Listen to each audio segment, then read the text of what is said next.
start, because again, if you can keep them toward the front of the stage, Okay. it's going to be better, because otherwise their head gets in the projector. Oh, okay. So yeah, Amy will probably do her thing. So Yeah. I'll remind you.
that, Yeah. that won't work. The clicker? Yeah. Okay. So we marked it, we tested it. Okay. Perfect. I'm gonna get started to introduce you. Oh, you get started, right? Yeah. Are you ready? I'm Take a ready. deep breath. Are you ready? Take a deep breath. Yeah, I'm good. Let me take my name tag off though. Actually.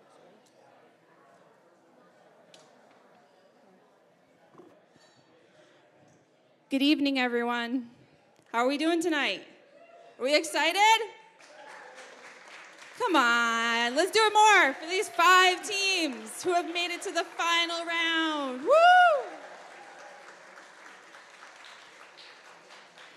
So I want to say welcome, and I want to thank you all for joining us here tonight. We're very excited to have you. It's my privilege tonight to introduce the MC for the evening. This amazing person embodies not only the drive for innovation, but also inspires the entrepreneurial spirit we're here to celebrate tonight.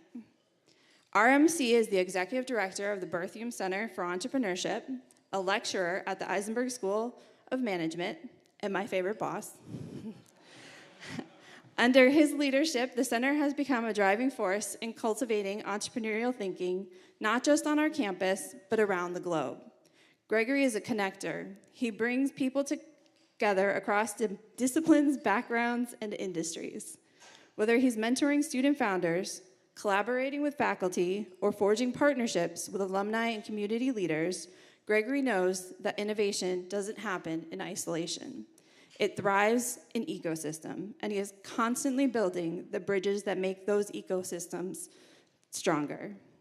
His leadership has elevated the Berthiaume Center into a space where creativity, action, and impact intersect, and where we all are empowered to transform bold ideas into legacies. Round of applause for Gregory Thomas.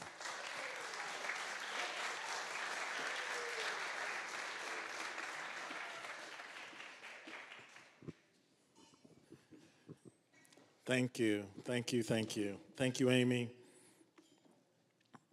And thank you all that you've come. Look around, please. There's a blue mark on the floor here. It's like a major production going on that Amy and Tracy are producing for us. Can't go too far off to the left, and the clicker won't work. But they've got us situated here.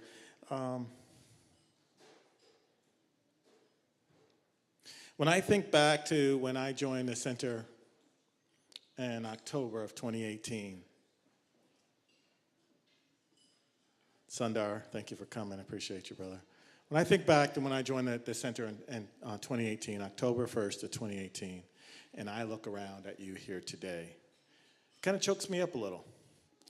I think Bud was here then as a judge and has been mentoring our teams over that time and since before I got here. And this isn't what it looked like before, Bud. And I'm so grateful. I'm grateful to you all. I'm grateful to family and friends. My family is here. Caroline, hi Caroline, and Araba and grandbaby Junie, here all to see you 5 teams, right? Because they're excited about you. And faculty is here that support the students, and staff is here. We've got a team that's going to pitch while we're deliberating downstairs from UMass Springfield. If we give it up for Lydia very early, she's brought her team up.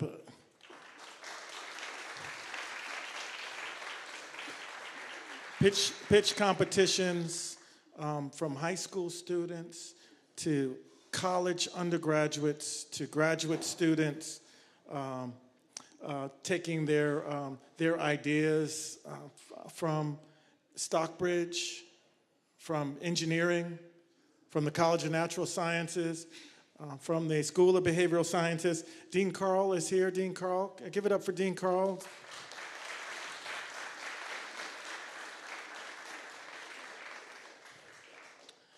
So we appreciate you, and I guess I should get back on script. Amy's going to throw something at me. So welcome to the Innovation Challenge. It's exciting for me, and I got off script. I'm back. I'm channeling my inner higher executive. I'll say that before I get myself in trouble. We're excited to have you here tonight. We're excited to have you here in person. Also, I'd like to give a round of applause for the folks who are watching on live stream. we have a round of applause for the folks that are listening online? I know John. John is out there on live stream. John Purcell is out there watching before he takes a trek to the Midwest and stay in cool weather while it gets warmer.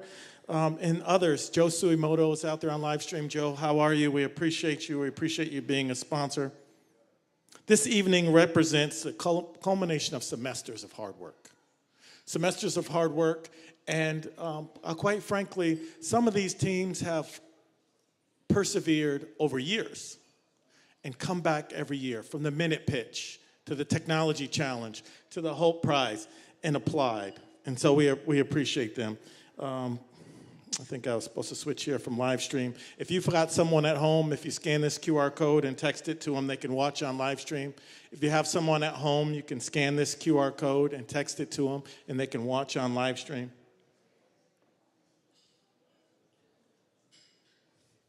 I see Mom over there getting it set. I'm not going off until she's situated right.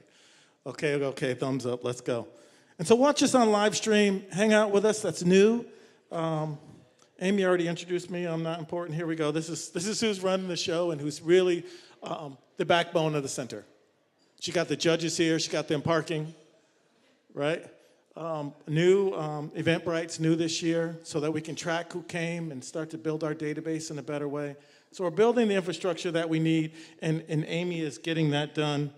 I'd say here, if I were to summarize, give Amy a task that you think can't get done, and it'll get done. If you watch the Berthiaume social media, I don't know, can I say this? We're kicking ass. It's the top social media account at UMass, even beating this DB here, even beating the athletics department. And you guys have a captive audience. And so we're doing well. It's because of Amy. And then if I switch to the newest person on the team is Tracy Rice. Tracy came to us with a wealth of experience, and we had to fight other people off in Eisenberg who were trying to hire her. And we've got her. And I told her, I said, Tracy, you're in charge tonight. Look, she's in charge. She knows it, right? You're in charge tonight. Make it happen. And she is. She's got energy. She provides the structure that we need for our day-to-day operations, and she runs the office. So, Tracy, thank you.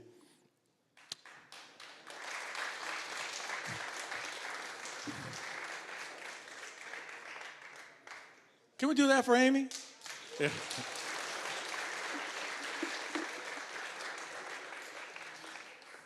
Most of you know us. We're the Berthiaume Center for Entrepreneurship. That's Berthiaume like perfume. Most of you know us. We're the Berthiaume Center for Entrepreneurship. That's Berthiaume like perfume. And we were birthed out of the Eisenberg School of Business in the Management Department. All enabled by a gift by Doug and his wife, Diane, of what at that point in 2014 was one of the largest gifts that the university had ever received. Needless to say, 2 years ago, he upped it and gave more. And we appreciate Doug as a sponsor, but that's where we were 10 years ago. We've grown, but our mission is the same, to service the campus and to service you.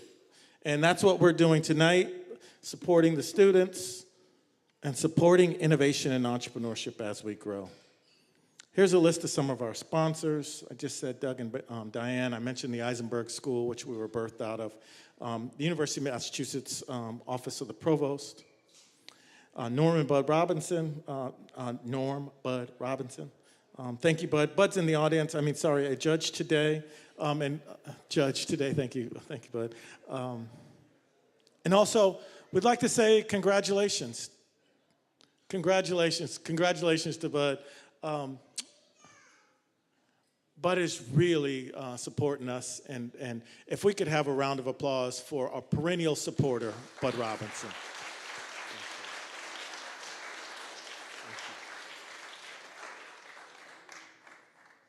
We'd like to recognize Amherst Innovative Living. Is Alex in the house? Alex is not here yet. Innovative Living came to us a year ago and said, hey, we want to support you. Right? When you see the new buildings going up downtown Amherst, that's Amherst Innovative Living. And they've created an endowment to support our boot camps. So we can have pizza for the kids and pay a small honorarium, $25 or so, to subject matter experts that come in and talk. And so we appreciate Amherst Innovative Living and Alex and her efforts, and Eric Keegan. If I go to the next slide here, and this is what you've all been waiting for. What are we doing here today? What are we doing here today, and how did we get here? We've got 5 teams ready to compete. A round of applause for the 5 teams.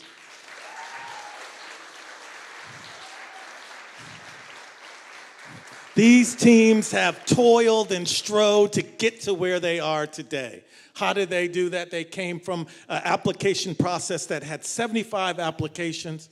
We whittled that down to 25, and a couple of weeks ago, they all competed. These were the top teams that came out of that 25. Those 25 teams, the 20 that are left, they're in our community. They're going to spend time with Laura B. I don't know if Laura's here tonight, and Sundar, who is the PI for our I-Corps program, the National Science Foundation Innovation Corps. Right? They're going to go through those things. They're going to go and participate with VentureWell and do smart teams, and they are going to be on our campus engaged. So we've got them in the net. Those 25 teams that competed, this is the 5 that came out of that, and the 50 that didn't compete. That's what we support here. That's what the faculty supports, the teams that were trying to figure out founders' agreements. Sometimes he doesn't like it, but I send him to see Charlie Johnson. Professor Johnson, are you here tonight?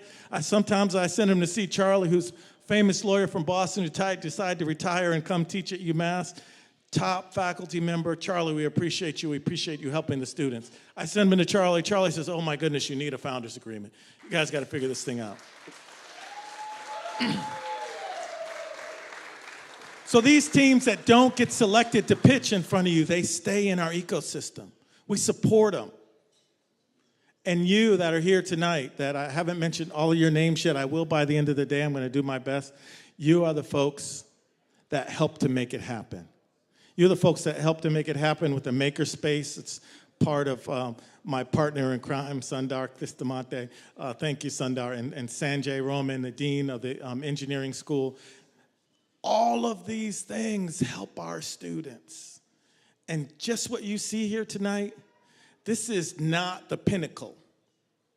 This is a sidebar of what happens. There is so much more bustling on this University of Massachusetts campus in all that we do. And again, I'd say including at UMass Springfield, including in the Mount Ida campus. We are doing it. What would you say, DB? What's our new slogan for advancement? Say it loud so I can hear you. Our new advancement slogan. What's the new campaign? Accelerate. Let's not push the brake. Let's not take our foot off the gas. Let's accelerate what we do for innovation and entrepreneurship. I'd say let's go. Can I get another round of applause? Thank you, DB. I appreciate you, brother. 5 teams, $65,000. We got 5 judges. I'm getting ready to get into who the judges are. 5 minutes to pitch, 10-minute Q&A. And I hope that the judges don't fight. Your mics are hot.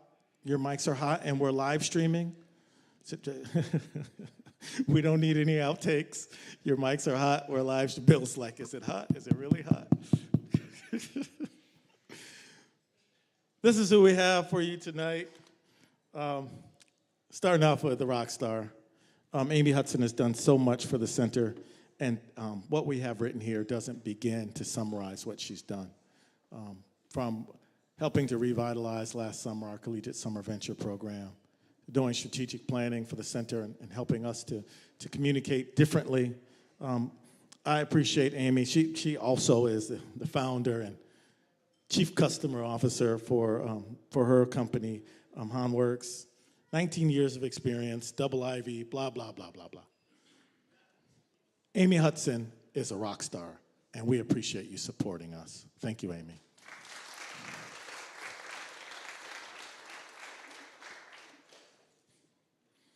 And this guy, I don't know how I bumped into Bill Firestone, but somehow I ended up on a Zoom call with him, and it ended how most of these Zoom calls end, with him being a judge and him coming back to campus after not being here for a while, him walking into the old chapel saying, oh my goodness, this is what's going on campus. Of course, he hadn't seen the Honors College, and he drove past the Honors College, and then on the left he sees what do we call that? The Performance Center and the Mullen Center, and just all of the acres and acres of development that have gone on this campus. And so Bill, when he describes the things that he does, I'll try and summarize what you're reading there. Bill finds promising enterprises that have gone through their life cycle and revitalizes them. How'd I do, Bill? And revitalizes them. And makes a boatload of cash doing it. How about a round of applause for Bill Firestone?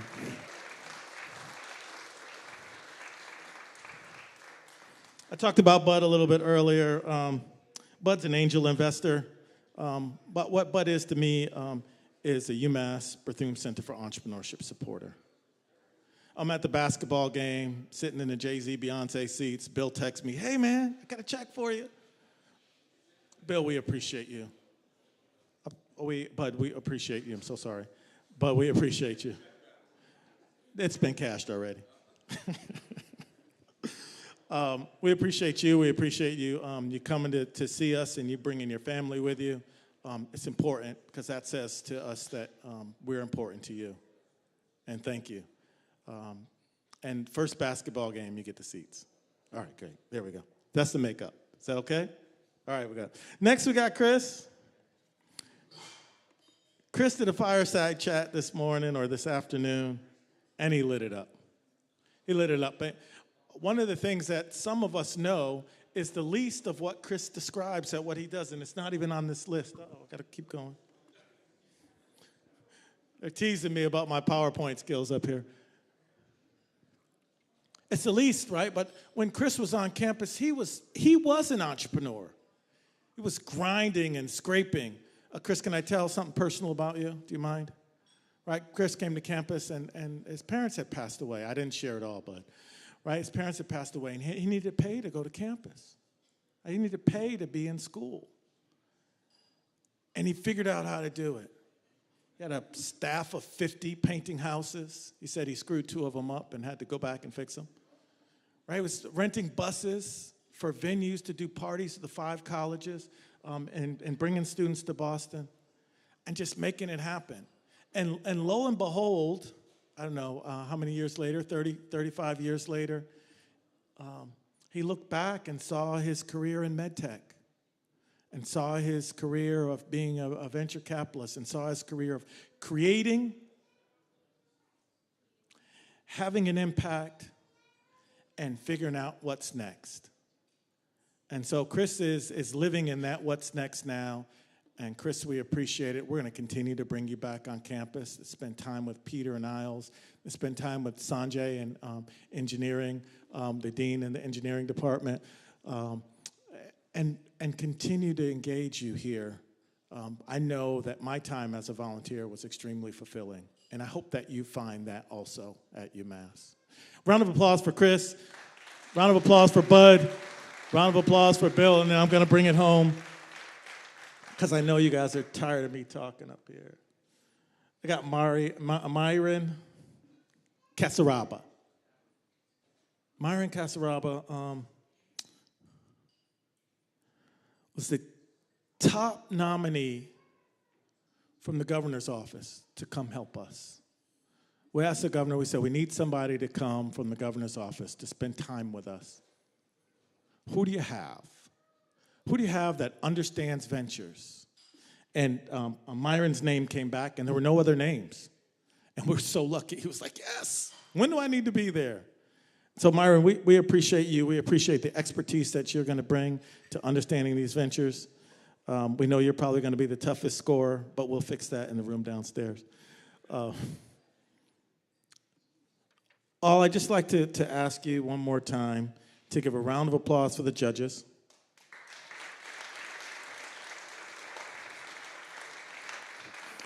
Amy, thank you for taking some of these slides out, but I'd just like to take a second to recognize 2 other groups of folks tonight, or 3. First is the 4 MBA fellows that are here.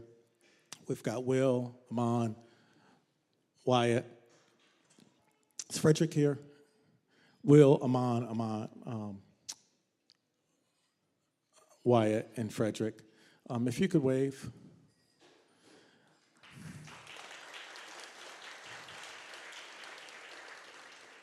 Three and a half years ago, the Associate Dean for Student-Facing Programs, the Associate Director for Student-Facing Programs resigned. She went to work for Techstars. Great job. It's like she got a promotion. And we're like, how the hell are we going to do what we need to do without her? And our MBA fellows filled that gap, and they still do. They're the first line, they're the front door of the Berthiaume Center. They're supporting students and having office hours with them. Will's teaching class for us this semester, our second semester 1-credit rap class. We really appreciate all you guys do for us. I was telling Wyatt earlier how we're going to miss him. So another round of applause for the fellows.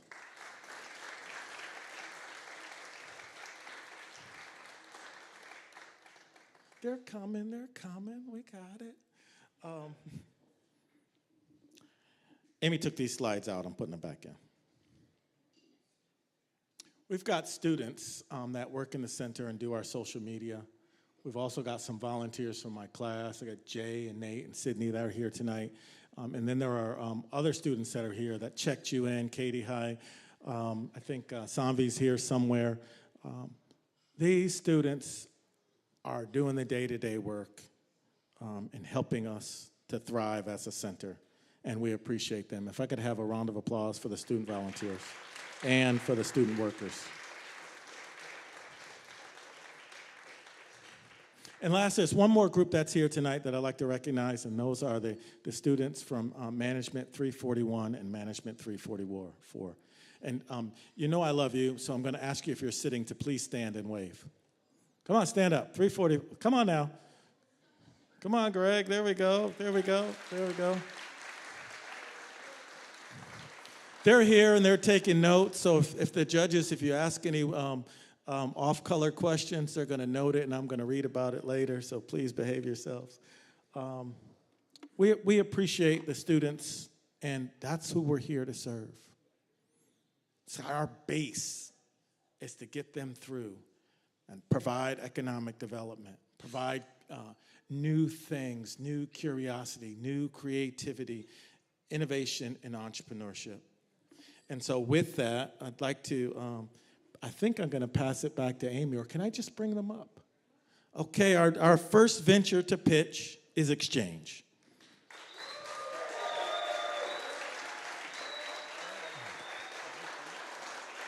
Don't go past that.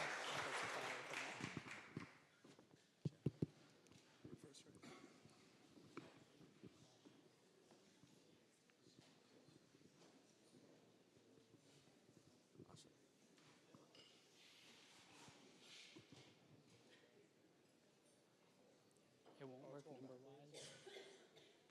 1 second, please.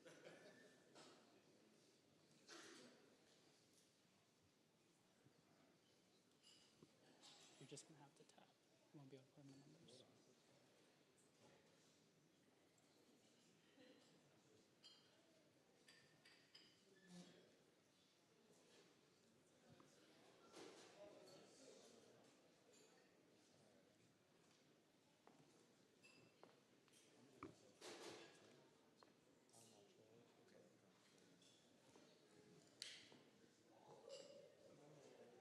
We'll be also. One more time for exchange.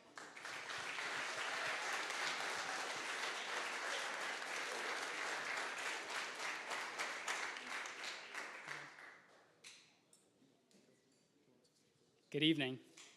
After years of overconsumption and overproduction, our planet is left with landfills overflowing, valuable resources being wasted, and the environmental costs continuing to climb. Meanwhile, millions of usable items are thrown away each year simply because there isn't a reliable solution to get them sold. The secondhand market, which should be the solution, remains fractured, split across many segments that often don't work together. This creates inefficiency for businesses, it hurts consumers, and it stands in the way of sustainable change. We're connecting the fragmented sectors of the secondhand industry into one unified system by bridging the gap through retail, junk removal, and waste management under one business. We want to be the go-to solution to give you value for your unwanted items while driving up sustainability and giving out more affordable options. Next. The impact that we are providing is we are reducing the amount of waste that's getting tossed into the landfills. We're lowering the cost of essentials for the community.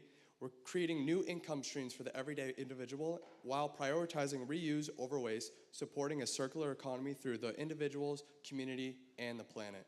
Our business model consists of brick and mortar stores and e-commerce platforms. This is supported by our services, and our revenues come in from the resale, consignment, and our listing and service fees. Beyond retail, we're creating a closed loop. So we're incorporating recycling, removal, resale, all to get more revenues for our service fees, item reselling and recycling to direct items to the best second life. The market we're in today, consumers are buying 2 times as many goods as compared to 1950, 5 times as many clothes compared to 1980, and the resale market is expected to double over the next 5 years. This continues to outpace retail, and major brands like Levi's, Patagonia, Lululemon are all entering the market with major investors looking to scale and innovate. We improve upon the traditional resale model by consolidating these ideas under one company. We're able to offer hands-off selling experiences for consumers, whereas platforms like eBay and Facebook cannot. We can also offer competitive pricing for our services as we receive value for the items that we retain from our jobs. Our business has extremely low overhead. All of the inventory that we sell is either free or we get paid to take it. There's an abundance of used goods out there ready to be sold, and we're creating the initiative for others to participate in this market. We're also living in a technological revolution where automation has never been more easy or accessible. We started just over a year ago with one goal in mind. We wanted to change how people thought about secondhand goods. With what started as a college consignment platform, quickly changed from pop-up stores to opening our own retail store. We currently own a store in downtown Amherst where we sell a variety of secondhand goods, from clothing to accessories, home goods, and more. Our store has diverted over 5,000 pounds of textiles from landfills. We've made over $15,000 for consigners. We've made over $12,000 in junk removal revenue, and our store has netted over $50,000 in sales. In order to scale, we will first prioritize resale. That's what we know, that's what we're gonna stick with at first. During this, we're gonna leverage partnerships, working with pre-existing businesses that are already in the space so that we don't spread ourselves too thin and we're able to leave room for improving. In this all, we're going to be investing in technology, looking for ways to make our business more efficient and easier. After this, we're gonna launch our affiliated businesses, going into the services, going into the recycling. We're going to build distribution centers, and we're gonna launch an e-marketplace platform. Our idea is ambitious, but so is our team. We've driven a capable and ambitious team ready to take this idea to the next step. We employ 6 employees in our store and have worked with over 30 businesses, small businesses, organizations, nonprofits, and more. The feedback that we've gotten from the community has been amazing. We've had articles written about us in the Gazette, through Eisenberg, through the Collegian. We've also gotten the opportunity to lecture in front of marketing classes, in front of entrepreneurship courses, and we've worked one-on-one with students on individual projects, documentaries, and semester-long projects. We're not just a business, we're a movement, and we're inviting you to become a part of it. Thank you very much.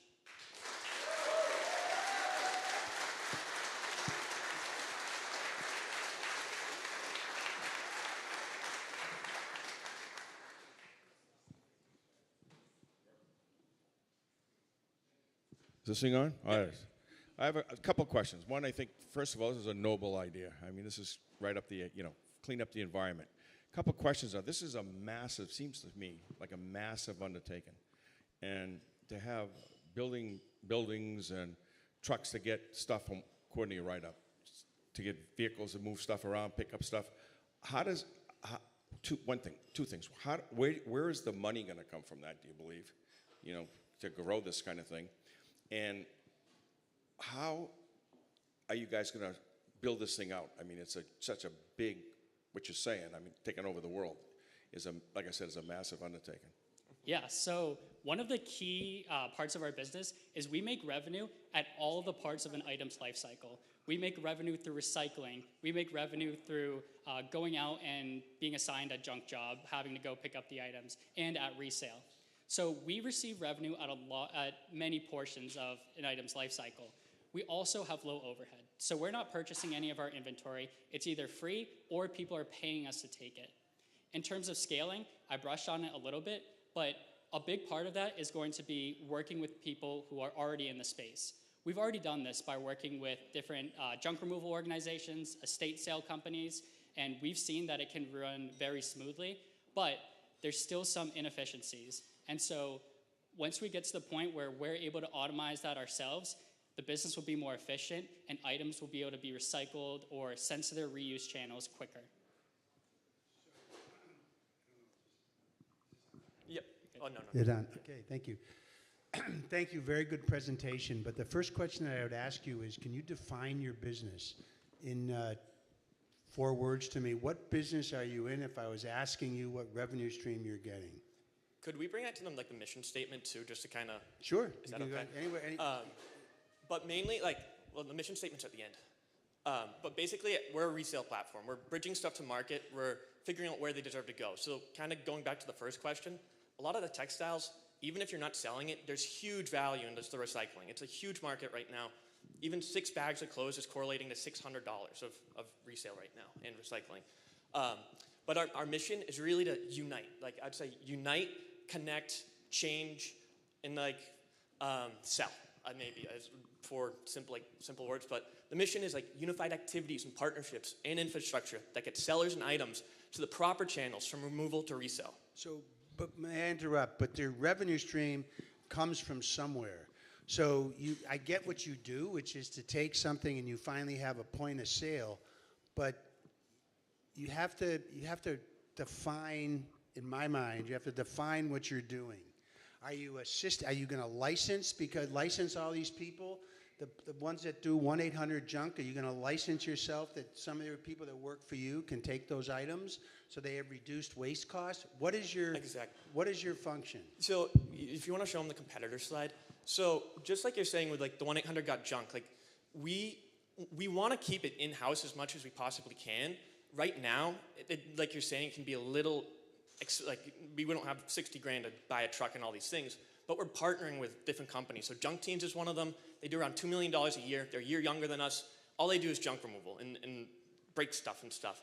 But really what we're trying to do is keep it in-house. So just like you're saying with the junk removal, if people have stuff to sell or move, they oftentimes, we can get value back for it. So a house clean out, like a customer use case, we just did a store clean out. There's around $5,000 worth of inventory in there. She was quoted $4,000. We came in there and did it for $500. But are you marketing to the house clean out? Are you marketing to 1-800-JUNK? What? I don't understand the business model. I can take this. So what we're doing inherently is creating the maximum value for pre-owned items. So we have different ways of getting these items. We look towards junk removal and estate cleanouts as a way for us to get the items quicker and directly to us. It's also an additional revenue stream. But the whole idea is we're trying to make the most efficient system for getting value out of pre-owned items. And so we do have resale points at brick and mortar stores through e-commerce platforms. Those are major revenue streams, but we're also able to introduce recycling components, keeping those in-house once we have the capacity to do so. Starting out, we won't have the capacity to do so. So it would be getting those items to the people who can take care of that. But through having our own distribution centers, having our own automized inventory areas where things are diverted into the proper channels, we're able to make that seamless and get more value out of the items. So I just want to give you, so my core business is taking industrial factories and recycling the use of the productivity of the machinery or the scrap metals of the equipment in there, getting the equipment and the materials outside the business, inventories, in a specific amount of time, and generating revenue from it. So I either can own it and buy that inventory, I can either partner with someone who's going to sell it. So that's like, what is your business? That's what I'm really trying to understand. Yeah, so we're trying to be the connective point. The goal is to have like portions of like what your business does in-house, but there's also the option to lease it out. At our core, we're best at resale, so looking towards e-commerce for resale and physical places, but we want to be able to venture and have those recyclings, junk removal in-house, so we get more value on the items individually and are able to offer more things for other people. You're making money. We're making I money. want you to do a really simple thing for me. I want to follow a process, single product, right? How did it get to the shelf and where did you make the money? Where'd you get it? How did it get there? Where's the revenue coming from? So there's a few different ways it can get there. It could be a person decided to donate it, we sell it, we make the revenue. A person could decide to consign it, which means they have a higher value item. We take a percentage of that sale, that's our revenue. We could have a junk removal job where we get paid to go into this house and take everything out of there. We get paid to do that, and we're also able to make money on items not fit for sale through recycling. We're able to make monies fit for sale through selling it in stores and on e-commerce platforms. So there's different life cycles for every item. The goal is resale because that's the ultimate reuse, but we're able to make revenue at multiple stages. Congratulations for jumping in and actually doing it. Thank you very much. I mean, I think that's impressive to open a store and do it in real life. I guess my question is, based on your experience, what percentage of what you're taking in becomes unsold inventory? And I know that there's limitations now on what people are willing to recycle. I mean, do you get into a situation where having to try to sell off that unused inventory becomes a burden as you bring in more stuff? So there's kind of two different things. So if we can recycle it, that's a great option. And even upcycling. So right now, there's a big music festival, and we custom printed like 200 shirts that are all custom done that probably would have been thrown away or recycled.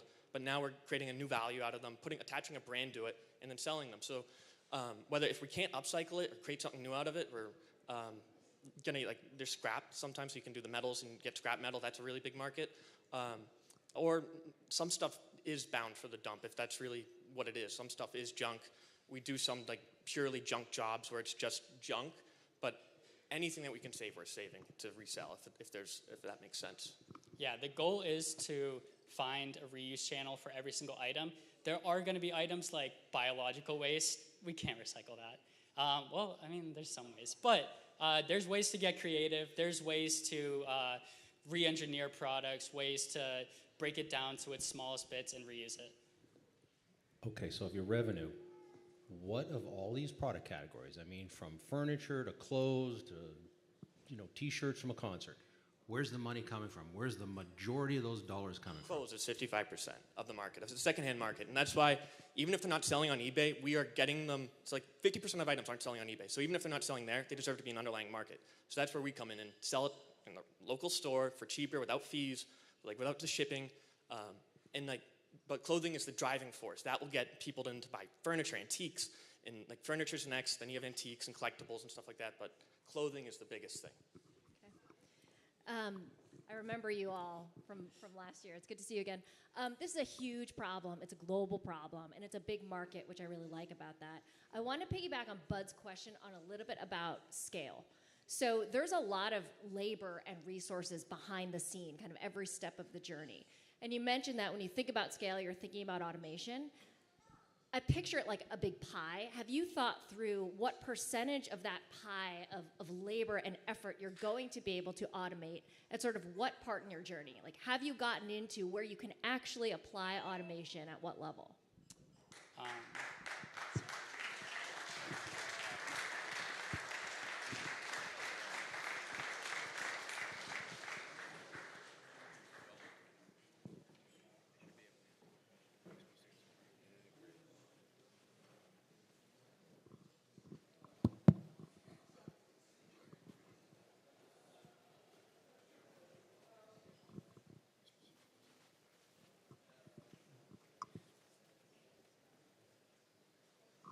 So now we're at the time where the judges are deliberating.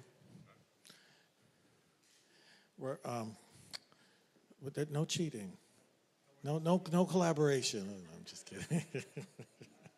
The judges are deliberating. They've got 5 categories that they're evaluating the ventures on. They're filling out a Google survey with that and providing feedback. The ventures also get feedback from the judges. The judges make comments, and then they go back to the ventures. It's not secret, right? So the things that the judges feel and think to deliver, the ventures get to read those so that they can improve. So one more time, can I have a round of applause for Exchange?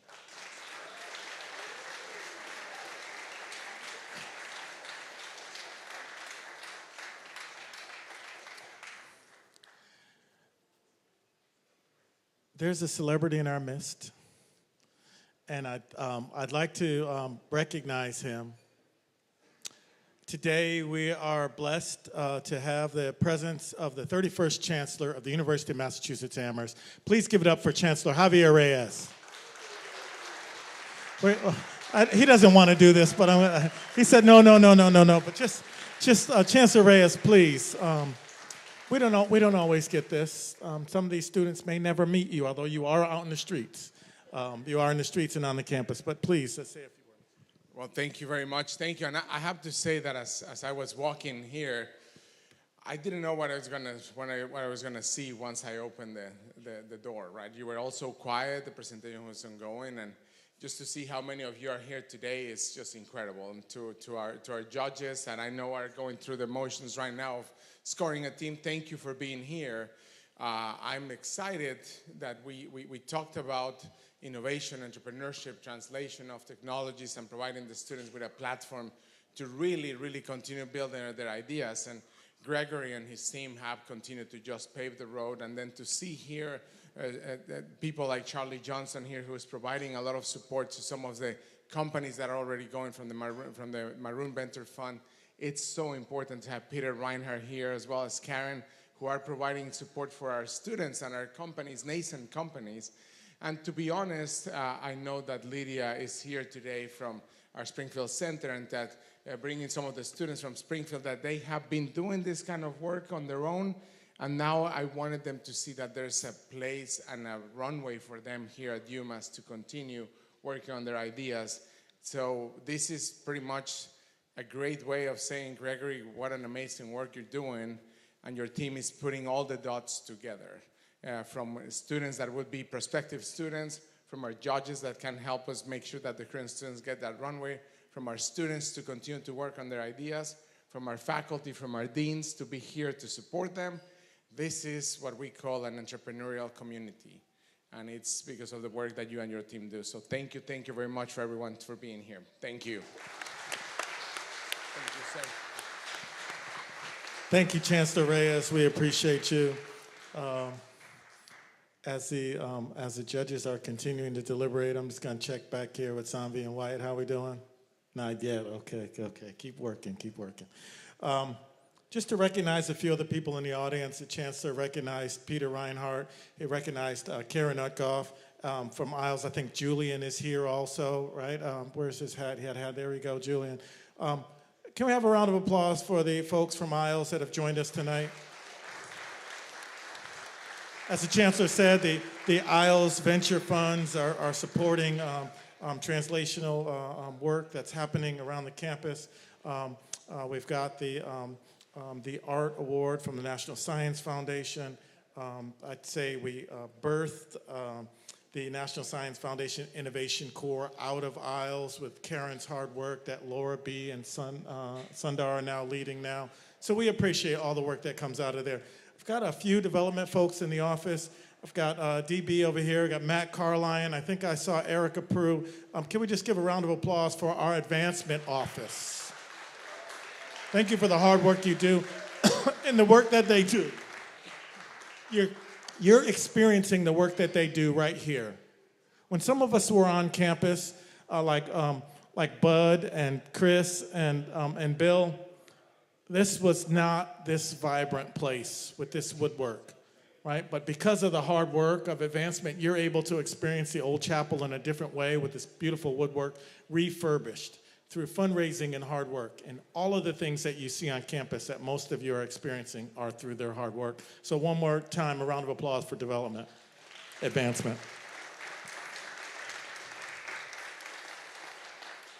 I'd also like to recognize a social entrepreneurship juggernaut in campus and on the community. We call him Professor Bogdan. Professor Bogdan is in the house tonight. We appreciate you. Thank you for joining us.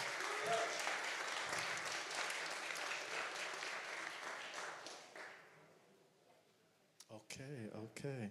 So it seems like the judges have done their work. So after the next team, I'll continue to torture the audience that is here to join us.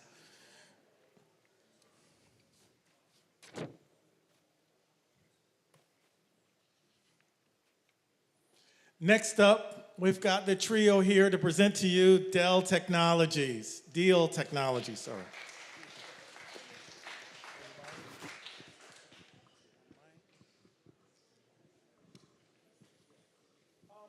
Before you get started, can we welcome them again?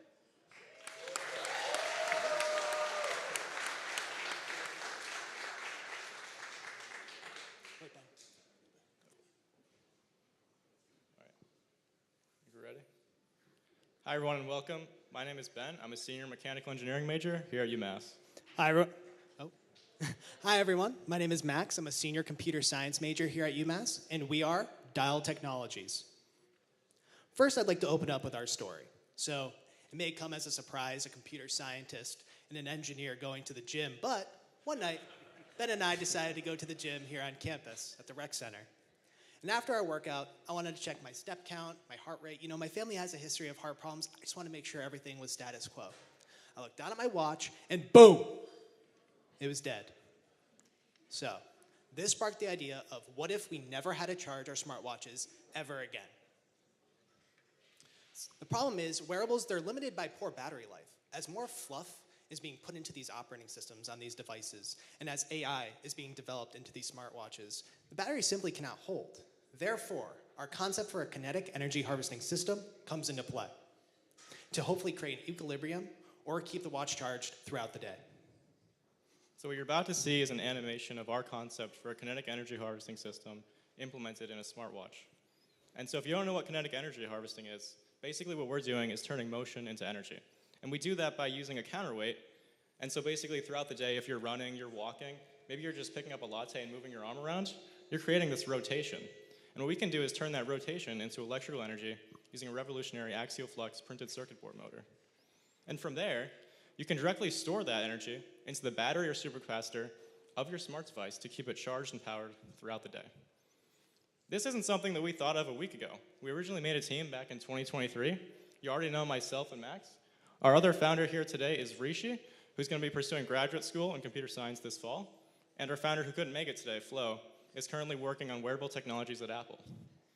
We have extremely optimistic simulation results for this technology, and we also made a software that can actually optimize these printed circuit board motors specifically for their application. And in the fall, we actually won the tech challenge due to our innovative solutions. And so here, for the first time ever, we have our first prototype of an axial flux printed circuit board motor that we optimized for Garmin watches using our own software. And so we are currently patenting this technology. We also have an extremely cross-functional team, so if I'm stuck on something with hardware, Max is just as skilled enough to come over and help me as I am to help him with software. It's also a scalable product. This is one of the biggest issues with kinetic energy harvesting devices. So our software can actually optimize this system for different size smartwatches and wearable devices of all sorts. And since it relies on a printed circuit board, there's already manufacturing streams in place to get this product to market right away. So that brings us to our business model, which is to actually license this product to other already established wearable technology companies. And that includes an initial engineering cost and then royalties on future products that use our technology. And we also already have interest from resins. If you don't know resins, they're on the forefront of engineering innovation. And this week, actually yesterday, we met with Whoop, and we're hoping to circle back to them in about 3 weeks to deliver a prototype to their hardware team. And we also have interest from Citizen, and we're hoping to reach out to all of these other companies very soon with your help. Samsung, Google, Huawei, Fitbit, just to name a few. The key takeaway is that this is a rapidly booming market. And as it grows, all these companies are competing and fighting against each other to gain more of the market share. And they do that by investing in the latest and greatest technologies. And that's exactly what we're offering. So how do we actually fit into this market? So by staying connected gives round-the-clock health tracking, giving you the peace of mind knowing that in any case of emergency, your smart device is charged. So these are already users of smartwatches, you know, healthcare professionals, military personnel, adventurers, athletes, just to name a few. These are people with a lot of range anxiety, so if they go far, they want to make sure their device is charged. For example, an adventurer, they're out and about and they get stuck somewhere and they can't access their phone. Our solution assures that their smartwatch will be charged to dial 911. This will save lives. And so what do we have to do to actually get this product on your wrist? The next steps we have to do are make more prototypes of specific solutions that would fit into these companies' devices, so we can actually have something to show them and say, hey, this is something we made, and it can actually work in your device. And so that brings us to our basic funding needs, which most of it goes into filing multiple patents, provisional patents on our designs, and then also a broader patent on our technology itself. Also money for evaluation materials to actually make more of these prototypes that we can show to specific companies.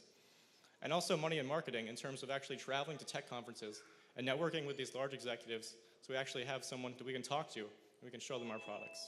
Thank you. Thank you.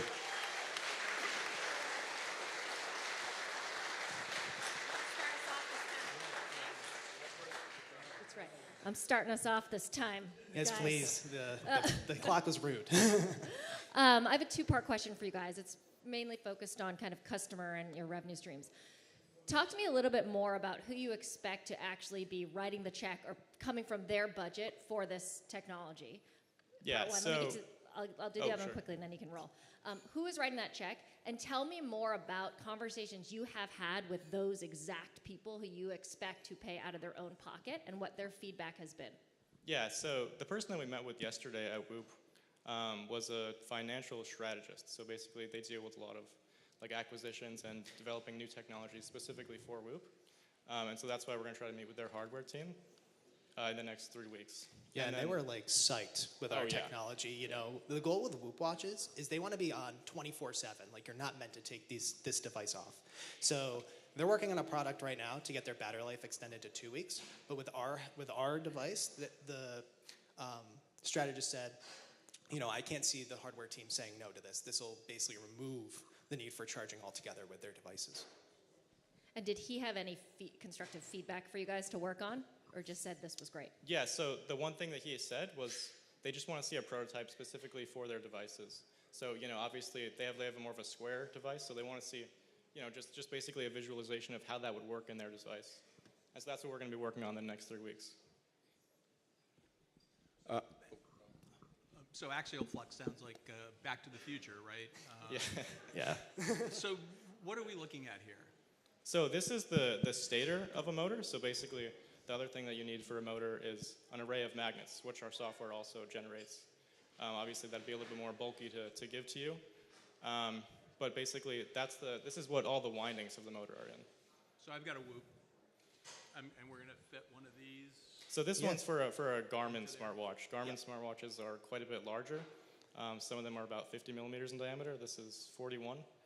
So we optimize this as something, as like a first prototype that we can, you know, put in like a, you know, what's a big watch that we can put this in, basically. And right now you've got simulation, but you haven't built devices that actually are producing energy? Or? So do you want to go to our simulation results? Yep. Yeah. So basically, this is what we simulated for walking. So basically, if you're running or something, and this is also, the average smartwatch power consumption is for like an Apple Watch, right? So if you're talking about like Whoop or Garmin, their operating systems are way less power hungry.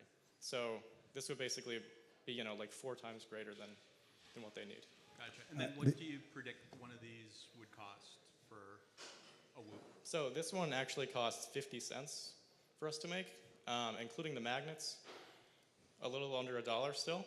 So, but the thing that we're licensing is actually the software and the design. So we don't have to do any of the manufacturing in-house.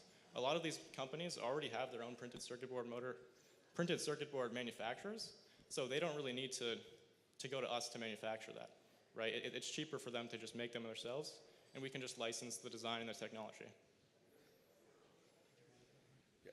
Just a quick question on how far, to me, the most important thing besides you guys are the patents, because this thing to me is, if you don't get the patent involved fast, this thing, you don't want to go to a bunch of customers or not customers, potential customers, and show them what you're doing without having something that either non-disclosure or something. But this is, you got to get this thing in fast. How far along is the patent process? So we did a patent search. We're lucky here at UMass because the USPTO is actually right on campus in our engineering library. So we reached out to them and we did a comprehensive patent search. We haven't come up with anything that this infringes on, so we're going to file multiple design patents on our motor designs. And basically every time that we use our software to optimize a design for a company and for their watch, we would file a design patent on that specific design. And then we also want a broader one on our technology itself. Very important. Do you have specific software for specific watches? Yeah. Technology is your biggest competitor. If someone comes out with a better mousetrap, right? But your software is going to specifically be designed for specific use. Yeah, so like each individual watch that we try to like market to, so like for example, Whoop, it's our solution's meant to be sort of like a Swiss Army knife for these watches, so that way they can incorporate it into their hardware. That's great. Yeah. I know Resonance. I have a Resonance, and Oh wow, yeah, those and are very expensive. and I know the owner, and so it's very interesting to me. That would be an interesting dynamic of technology and craftsmanship. Yeah, we reached out to them about 6 months ago after we had simulation results. And I wasn't expecting to get an email back directly from their founder, but yeah. He seemed psyched as well. Yeah, that he would. Yes, very good.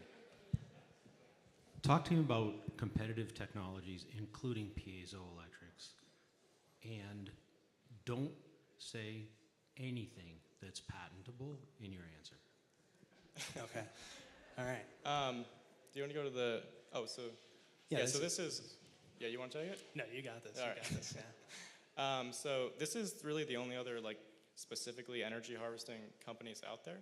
So Exeger does solar. So basically, it's just not really feasible for a smartwatch, or it has to really be. It relies on surface area, right? And there's just not a lot of surface area on a smartwatch. This relies on your movement. So athletes and people that run and jog are all people that wear wearables. So they're going to be the ones producing the most energy. And then EPs is actually someone that we want to partner with, because to actually transfer this energy from three-phase power, it makes it really easy to use their energy harvesting ICs directly in our design. So that would be a strategic partnership. Sorry if I missed this slide. Have you done any profitability forecasting? Did you have a... So the market size is predicted to be up to $100 billion. And basically, if you take, let's say we could get a hold of 60% of those companies, right? If we're taking a royalty of somewhere between 3 and 6%, so 60%, it would basically be about $3 billion at 5% royalty. Would it be a license fee from the company for each watch, or would it be a yearly fee? So the initial engineering fee or royalties? Either one. So we would basically charge an engineering fee every time that they want to make a new solution, because then we can test that and we can do all of the engineering and make sure that it works before we actually deliver it to them. So if their design cycle is a watch every year, that would be a yearly cost. And what would Apple? Wouldn't your strongest competitor be someone like Apple that would come out with their own software? So I would say ECM is already in the PCB motor space, but ridiculously they charge us $80 grand to use their motor in our designs and royalties on every future product. So we built that software in-house.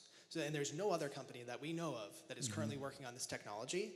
And the thing is, most of these companies are focused on the AI revolution. As years pass, it is definitely they're laser focused on getting more Apple Intelligence into their watches, or Gemini AI into Google watches. It uses more power. Yep, So exactly. it's something where this is a need if they want to keep pumping more AI into their smartwatches, because then the stronger the battery charge can hold, the more AI and stuff can be in the watch. You have to have investment available for technology. It's a technology company. It's a great technology company. We got a minute and a half. So in your 3 to 6% royalty. Have you taken into consideration the royalty stacking that these companies have? You know, Apple might have 40 other licensed patents in a watch. So 3% on 3% on 3% is... Sure, yeah. So Apple usually, a lot of the time, they will just eat the legal fees. They'll just, because they're already making and churning, they're already eating the legal fees a lot of the time. So with us, it's like, if we can get into Apple's hands, or get this into Apple's hands, I think they'd be happy to give us the royalty on every future product. Or, you know, probably not, but, you know, it is Apple, who knows? Yeah.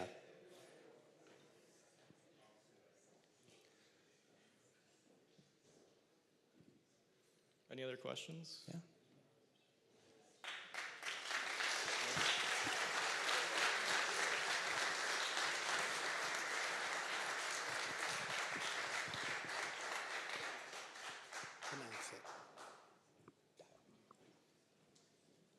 Thank you.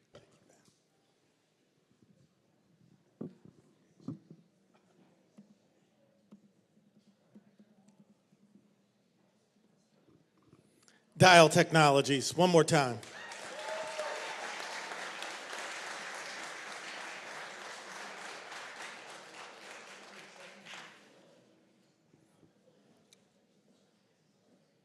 You guys are sitting through this and tearing the food up. Half the food is gone. There's a little bit left. There's a mashed potato bar back there.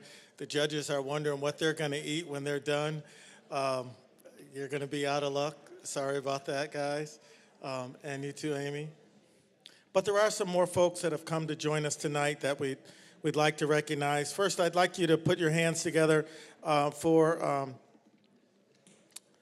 the assistant chair, the associate chair of the management department in Eisenberg School of Management, Jennifer Merton. Give Jennifer a round of applause. A lot of what we do, Jennifer was on the ground floor of helping to build with one of the past deans, Fuller, that's the name I was trying to pull out of my brain, Mark Fuller. Jennifer and Bruce Skaggs really helped to get the center kicked off with Mark Fuller and Tom Molinterno, and so we appreciate all of her help in getting entrepreneurship built here. Also the curriculum that we teach, the classes that Charlie teaches, Jennifer helped Bruce to develop those and helped me to figure out how I teach. So one more time, Jennifer Merton. Jennifer, can you wave? Charlie, leave her alone. Leave her alone. We're busy right now. Anyways, and then also, as I go around the room, and think about who's here today. Is Matt here? Is Matt Radigan here? Matt, how you doing? I don't know if we've ever met in person, maybe once or twice, but we've met on Zoom, and you're not as tall as I thought you were. Matt works in the Manning College for Computer Science, or as we say at CICS, Manning CICS, and Matt is a zealot for entrepreneurship. Matt sent us an email that's a year and a half ago. Was like, hey, I'm teaching this new class. It's cross-listed. I need students. Send me your students. And now Matt doesn't have space in the class. And so it's amazing how we come together and support each other when there's that spark. And Matt has that spark for innovation and entrepreneurship. A round of applause for Matt out of the computer science group out of Manning.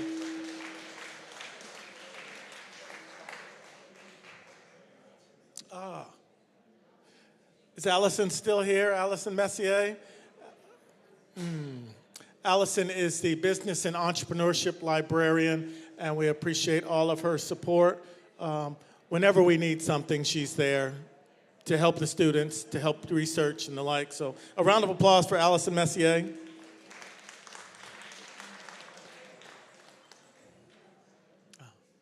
Karen Giuliani, are you still here? Karen? Hi there. Karen, we're glad to have you back. Karen took a semester, or was it a year?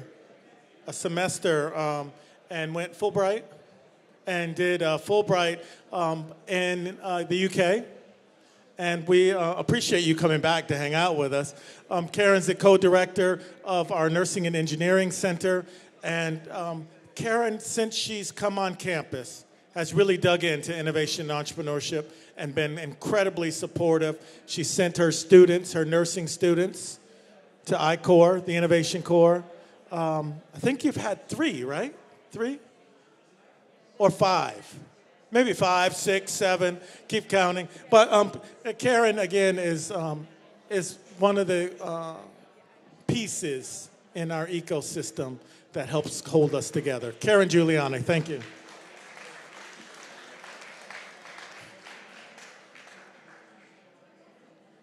And then we've got our TTO office, our Technology Transfer Office here. And I think we have Burnley and Helen, is that right? Burnley and Helen, Burnley and Helen. And you guys were thinking when Diel Technologies was up here, Burnley and Helen, please help them. Yes, please help them, Burnley and Helen. They're protecting the university's intellectual property and supporting undergraduate students who have ideas to ensure that they have what they need as they move through the intellectual property process. So thank you. A round of applause for Burnley and Helen in the Technology Transfer Office.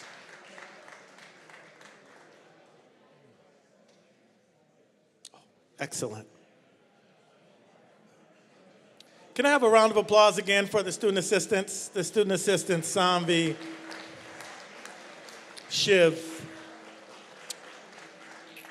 Radhika, Katie, Julia, and Anastasia. Next up, Platemate. Round of applause for Platemate. A roaring round of applause for Platemate.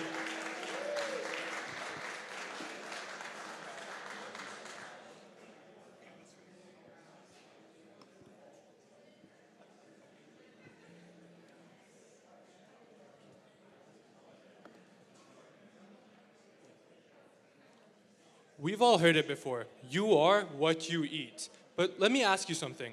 Do you actually know what you're eating? The truth is that our food labels list things like sodium benzoate, maltodextrin, and MSG. And most of us have no idea what those even mean. If you want to eat healthier or cleaner, your only option is to manually track your food. Yeah. Everyone, we are here, and we do appreciate the networking. We do. But it's, when you're up here and you're pitching, you can kind of hear the rumble because the acoustics here are of this old church. And so we'd ask you to just, if you really want to do intense networking with louder voices, if you go out in the hallway, and just, now he's going to start back pitching. Can you reset the timer? And you can start again. Okay, perfect.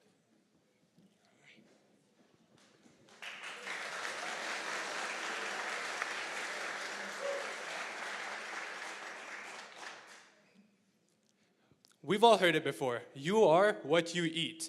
But let me ask you something. Do you actually know what you're eating?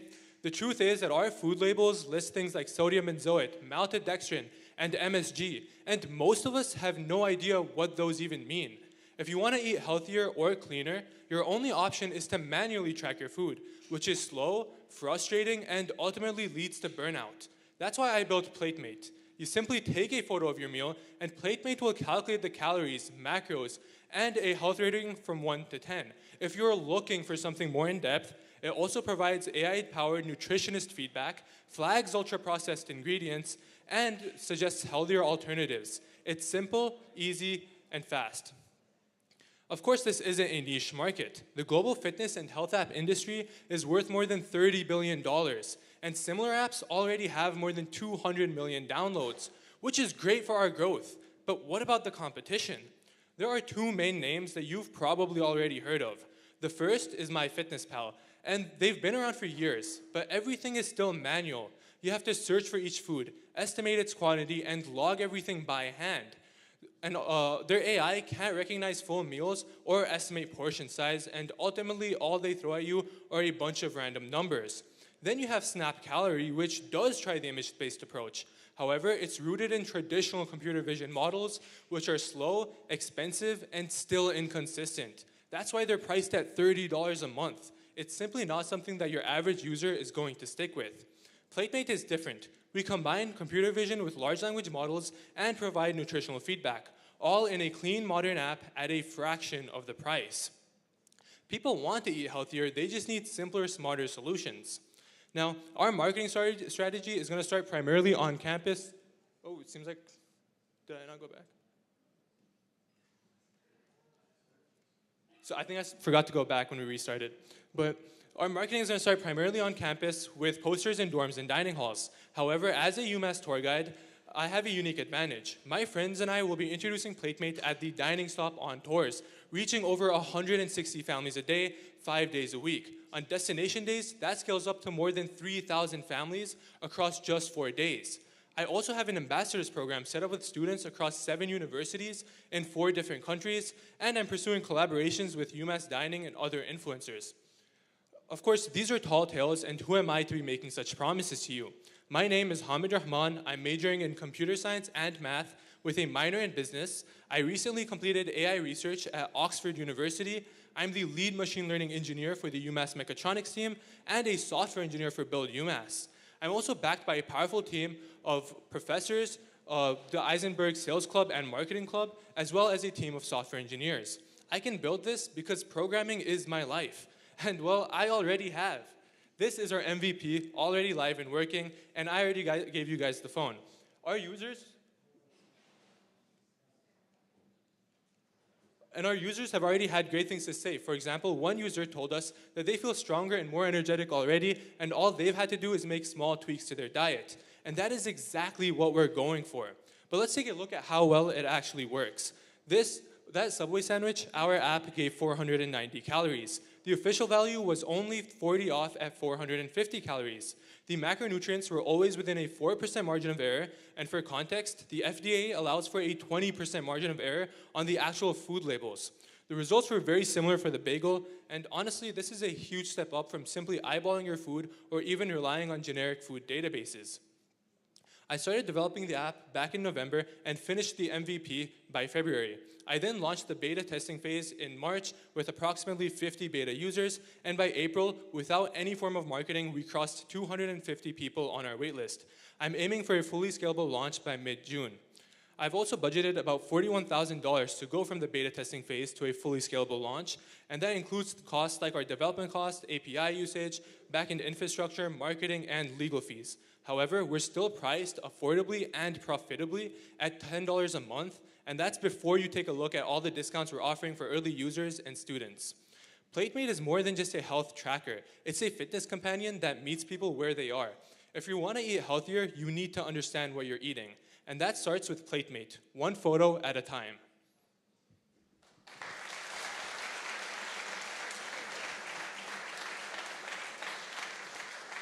I have a couple questions on this. One is this patentable? Not as far as I know. Okay. The second There's no technology that's explicitly like new. The second question is, how does the technology allow you to discern whether it has sodium, sugar, whatever inside of it just by taking a picture, as opposed to, carbs or whatever's in there? Yeah. How does it know when it looks at something how it was made? So there's multiple ways it does that, and these are all for different aspects. First and foremost, if you're getting something from a restaurant or something like that, it does a really great job at analyzing where you're getting it from, whether that's from the wrapper, if you got a burger or something like that. If you go back to okay, the clicker isn't really working that well. But if there's also a slot in the app, which I gave you guys. If you go to the photo, the page where you take the photo, at the bottom you can list items where you got it from, or if there's anything, any specific detail about what you put in there. There's also the option of taking a photo of the ingredients list, and that way I instantly read through the ingredients list and highlight those. And finally, if you haven't done any of those, it still takes a look at what the average ingredients that goes into a certain item. So certain foods will always follow a certain ingredients list. And through that, it'll figure out if this is something that's typically not healthy, and if there's typically one of these items in there. So you're identifying the item and then doing some sort of a search to try to match it to known ingredients and known values. Yes, and to just go deeper into that technology, we're leveraging OpenAI's large language models, and since they've trained it on everything that's on the internet, not only does that work with all the niche foods and everything like that, but it also does a great job of just like analyzing all the ingredients and cross-referencing everything on the internet. So it's your database of A1 that's already learned, and it then keeps on, it sources your database. So we cache the results, but we don't have our own database. We're using OpenAI's database of just everything. All just OpenAI. Yeah, and the reason we did that, we like explored all the different like options, all the different ways we could go about doing this.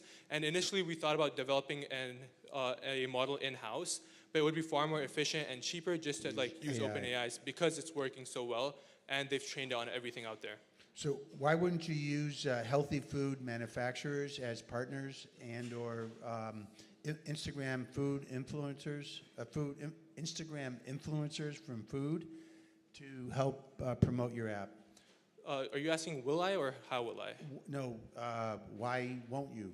I will be, and Oh, I briefly touched on this, Okay. where in addition to our ambassadors, I've been reaching out to different like influencers, and we've been like, there's one, it's called Teaching Men's Fashion, and I've already been like communicating with him. He's open to the idea, he really likes the idea, and we're just sort of finalizing the details of like how we're gonna go about splitting it. He wants like ownership in the application. I'm not ready to give that out, so we're still like negotiating on that front, and then I aim to like expand more.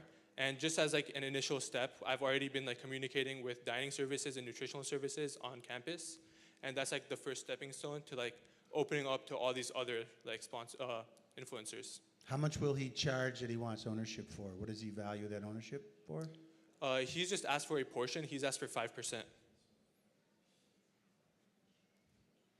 Interesting. Maybe we conserve cash. I was hoping to learn a little bit more about the revenue streams you have outlined here. I see primarily a direct-to-consumer play, pretty standard kind of freemium model, subscription model, and then possibly an advertising play as well.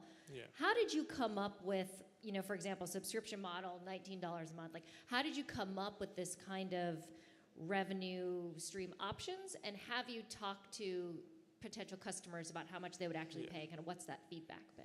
So it shouldn't be $19. Maybe that's not supposed to be there when I reviewed it. However, I'm pricing it at $10, but after like student discounts and things like that, it's going to be $7 per month. Or if you just go for the annual plan, it's going to come out to $5 per month. And the way I price that is first and foremost, I looked at the competitors. As I mentioned earlier, Snap Calorie is charging $30 a month. It has more than 1 million downloads already, like of paid users. And so there's a huge market for this. I'm going for students. So I priced very aggressively. Our costs are very minimal. Our worst case scenario per user per month is only $2 per user. And that's if they're abusing the app and abusing the AI. I also talked to OpenAI about this. They do have this program for businesses where they will rent out the servers to you, and then they're not charging you per usage. They're only charging you a set cost for that server, but that's going to come after we scale. So after a certain amount of scaling, that comes out to about 10,000 users. We can start just accessing their servers, and after that, it's a base set price, and we're not costing more per user. But going back, just using OpenAI's API and all of our infrastructure costing about $2 maximum, that allows us to price far more aggressively than anything else on the market right now. Would you consider one of the things that actually, when you download a new app that an influencer got you to sign into, it charges you a full month or a full half a year right off the bat before you can try it? Would you ever consider a sort of a 2-day trial for a less amount of money to get someone to click through? So what I'm doing is not having them pay a base amount. They get the freemium model, and all that really means is that they get a very limited amount of AI like photos per day. And by doing that, I'm allowing them to just like experience the app, get a hold of it. And this is following the models of like common AI applications these days for like large language models such as OpenAI, where you get to use it, but it's just slightly inconvenient enough to where if you want the full power of the application, you have to upgrade to a paid plan. Perfect. And then I've also talked about the ads, where they're going to be non-obtrusive ads, where they're going to be built into where like they're displaying your food log. That way it's not taking away from a premium experience, but we're still able to get ad revenue. And through the ad revenue, I did some projections. That's going to come out to just approximately $2 per user. So even the free users will be breaking even at the very least if, again, they're abusing the app.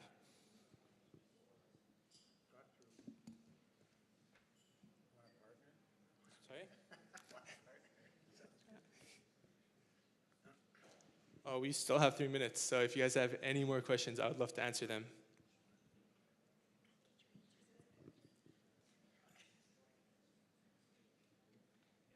Since we have some time here, I want you to really think about who your customer is and tell me who you're marketing to.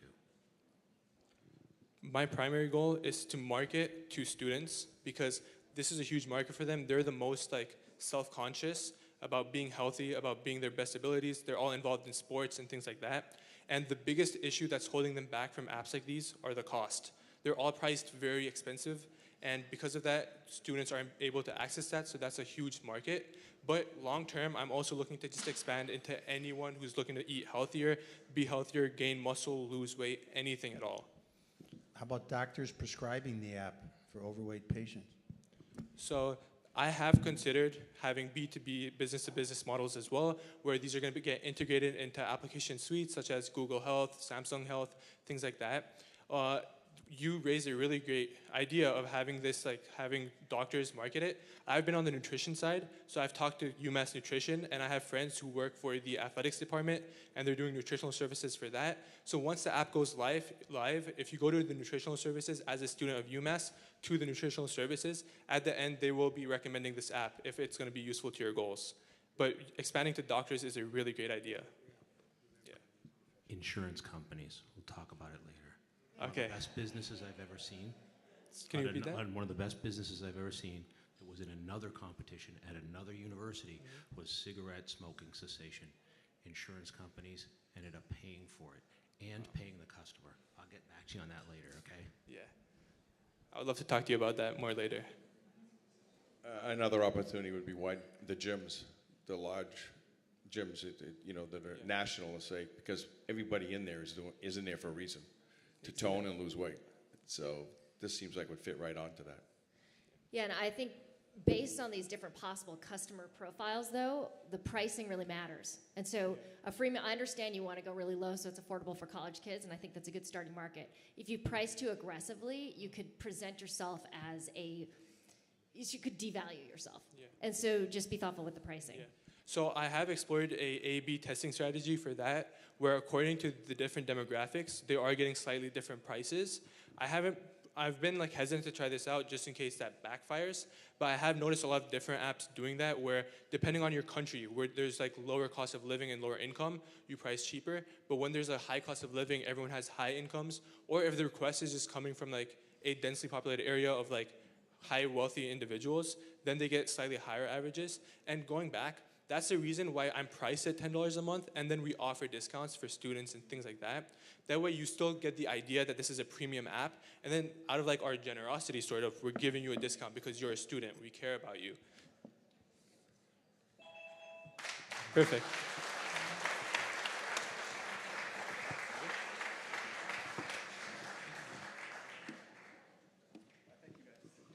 Platemate, one more time.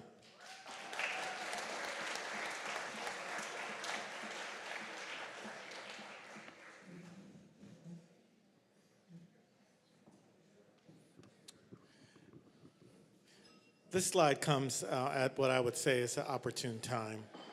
As we just went through Platemate, recently, I think it was last Thursday, we lost a member of our community. We lost Ruby Maddox. Ruby was, Dean Haas, Laura, welcome. Ruby was one of your entrepreneurs in residence. And we just never know. Ruby had an aneurysm while she was at the gym. And 2 days later, she's no longer with us. And so I'd just like to have a moment of silence, please, for one of our past entrepreneurs in residence, one of our past supporters of the Collegiate Summer Venture Program, Ruby Maddox.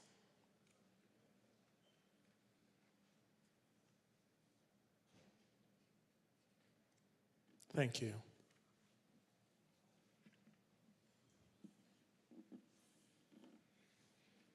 It's hard to come back from that.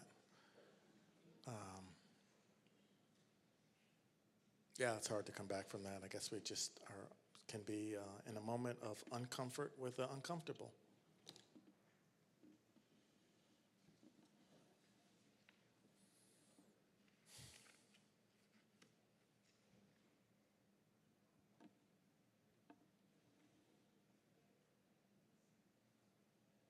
guess I'll say this is one of the reasons that the energy from Platemate is important, with the idea of just focusing on our health. Yeah.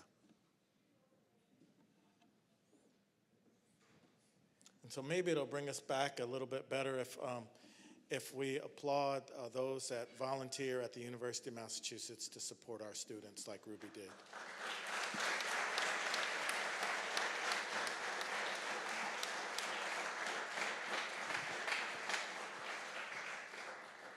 Now, I'm going to leave you for a few minutes because I just had 2 judges run to the restroom, so we're not going to be done as quick as we were the last time. Oh, Bill's back. Okay, good.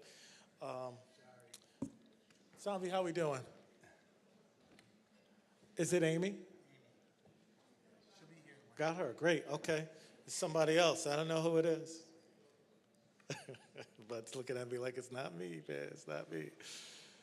Sanvi, good to go? One more. Okay, good.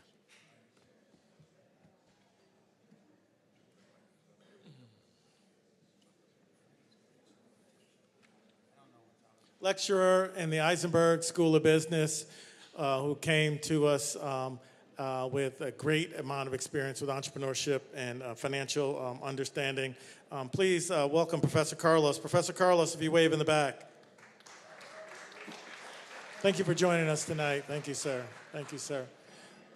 If I could get a round of applause for one of our perennial supporters who's transitioning from an administrative role into a faculty role, who has, since I've been on campus, been a great supporter of innovation and entrepreneurship as she's looking for a seat. Can I have a roaring round of applause for Dean Haas?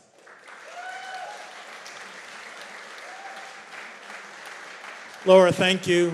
Thank you for your support. Thank you for your energy. Thank you for all you do for innovation and entrepreneurship. We appreciate you.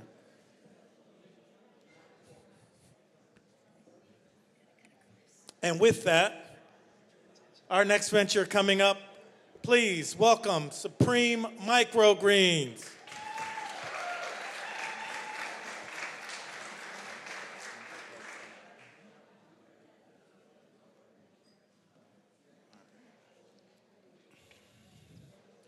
Hello, everyone. My name is Alex Ayanian. I'm currently a graduate student studying plant and soil sciences right here at UMass. Today, I'll be pitching on behalf of my company, Supreme Microgreens, a vertically integrated agricultural startup founded right here in Amherst. Supreme Microgreens is founded on 2 basic principles: to connect people with their food and to teach them the importance and value of healthy eating and nutrition. In America today, there's never been a greater disconnect between where food comes from and the people eating it. Most people are recognizing food brands more readily than the actual food items themselves, and this is a huge problem. A lot of these individuals are looking at what labels say on boxes to dictate whether or not what they eat is actually good for them. And that's a big problem because big food companies know about this, and they use this as a way to essentially market whatever they want as healthy food. Even those who are going out of their way to get good, healthy produce aren't necessarily getting all that they bargained for. In America, there's a very large gap between where food comes from and where it's going, with the often produce traveling about 1,500 miles to get from where it started to where it ends up. And during this time, it's changing hands up to 6 times, being washed, packaged, produced, put on shelves. And every time it changes hands, not only is it degrading in quality, but it's also degrading in nutrition, and up to 50% at that. And so by the time you as the consumer are going to buy produce from your local grocery stores, it's often already 2 weeks old, and that's 2 weeks too long. And so as a Supreme Microgreens, what can we do about it? We're taking the long and disconnected supply chain of typical healthy produce and shortening it down, taking matters into our own hands to ensure that our customers are getting nice, fresh, nutritional produce. To do this, we're leveraging hydroponic agricultural technologies. These are modular systems that can grow crops almost anywhere. As long as a location has access to light and water, we're able to grow microgreens there. And using these technologies, coupled with crop rotation and agricultural innovation, we're able to guarantee constant supply of produce when we need it, where we need it, so we can ensure that no microgreen that we sell to our customers is ever more than a day old at the time of sale. not only is this increasing the actual quality of the produce, but it's also increasing its utilitarian qualities, it's increasing its nutritional benefits, and it's increasing its viability and shelf life as well. And so meet the Supreme team. 4 guys who like their greens running this company here. We got a wide variety of backgrounds from food science to agriculture, marketing, communication, sustainability, all working together to create a value to this company. We work together to create innovation, new products, and new designs for not only our hydroponic systems, but also the produce that we're creating for the company as well. And so what do? Well, we started mainly as creating just produce and microgreens, but we decided pretty quick that that wasn't enough. And so now we're taking these microgreens and vertically integrating the company to create value-added products as well. So we're going to local farmers markets, creating food items like salads, wraps, beverages like lattes, wheatgrass shots, and supplemental products like powders and tinctures to not only change the way people interact with their healthy foods, but also show them firsthand and live how they can use it in their own lives as well. And so right now, predominantly, we're selling at local farmers markets. We're doing a lot of direct-to-sale consumer. We want to show our face in the farmers markets direct to these customers, so not only they can ask us questions about what we're doing and how we're doing it, but they can also sit and watch live as we use microgreens and demonstrate how they can incorporate it into their own lives as well. And as we expand the company, we're also integrating into new areas of selling as well, including restaurants, local co-ops, and grocery stores, with an e-commerce platform launching within the next few months. Through this e-commerce platform, we'll be offering local delivery to the Pioneer Valley and beyond, where we're able to deliver this fresh produce within the same day of harvesting, and then also ship our value-added shelf-stable products like supplements and tinctures across the country. At the heart of everything we do is education, community, and trust. We don't just want to tell people this is healthy food, this is how you eat it. We want to take the initiative and show them firsthand on how exactly these foods can benefit their health and their communities. We enjoy running workshops locally, showing people how to grow these microgreens, how they can interact with the barter community, and what greater impacts the actual interactions with these microgreens can provide. And so I hope that we can work together today to actually take this good, nutritious food and put it into the hands of those who need it most. Thank you.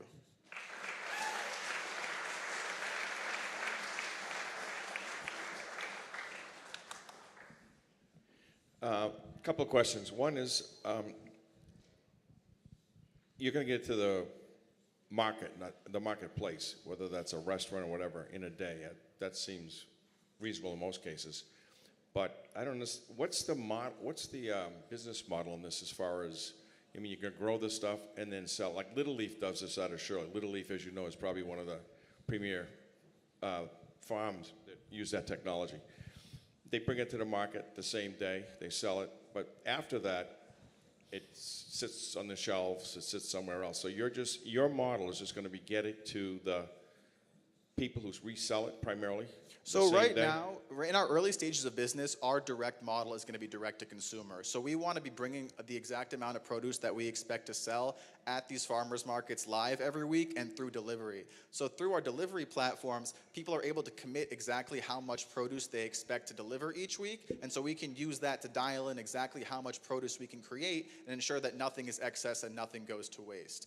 As we increase our scalability throughout the business and start selling to more restaurants and grocery stores, we ensure that our produce is given to the grocery store that same day. So whereas most microgreens are arriving on the shelf after a week and they only last about 10 days, our microgreens are going to be there fresh and on the same day of harvest, ensuring not only longer shelf life, but increased viability and nutrient content as well. So when you go from the markets that you can walk, like you say, go to a market in Boston or something, you bring them in. When you go to outside of that kind of environment, it's going to be like Amazon Prime, where you're going to guarantee you're going to get it delivered to them on the same day that you picked it? Is that what the idea is? Yeah, so that's what we're trying to do. So the modular nature of hydroponics means that we can essentially set up a greenhouse anywhere that there's available space with water or electricity. So as the company scales, we're able to create satellite locations all over the state and broader beyond in order to keep growing the produce and center it in the markets we know have the most demand, and then use that to continue sending out the produce from those major locations. So it's interesting, the cost of the infrastructure compared to what your markup is on the greens. Are you getting the land donated? Are you buying the land, renting the land? Are you building the infrastructure? How does that work in terms of the business model? Yeah, so right now the predominant business is run out of the composite basements and garages of the owners turned into agricultural systems. And so this is essentially a breakdown of what a hydroponic system costs and what we can do with it. So upfront cost of a hydroponic system is about $1,000.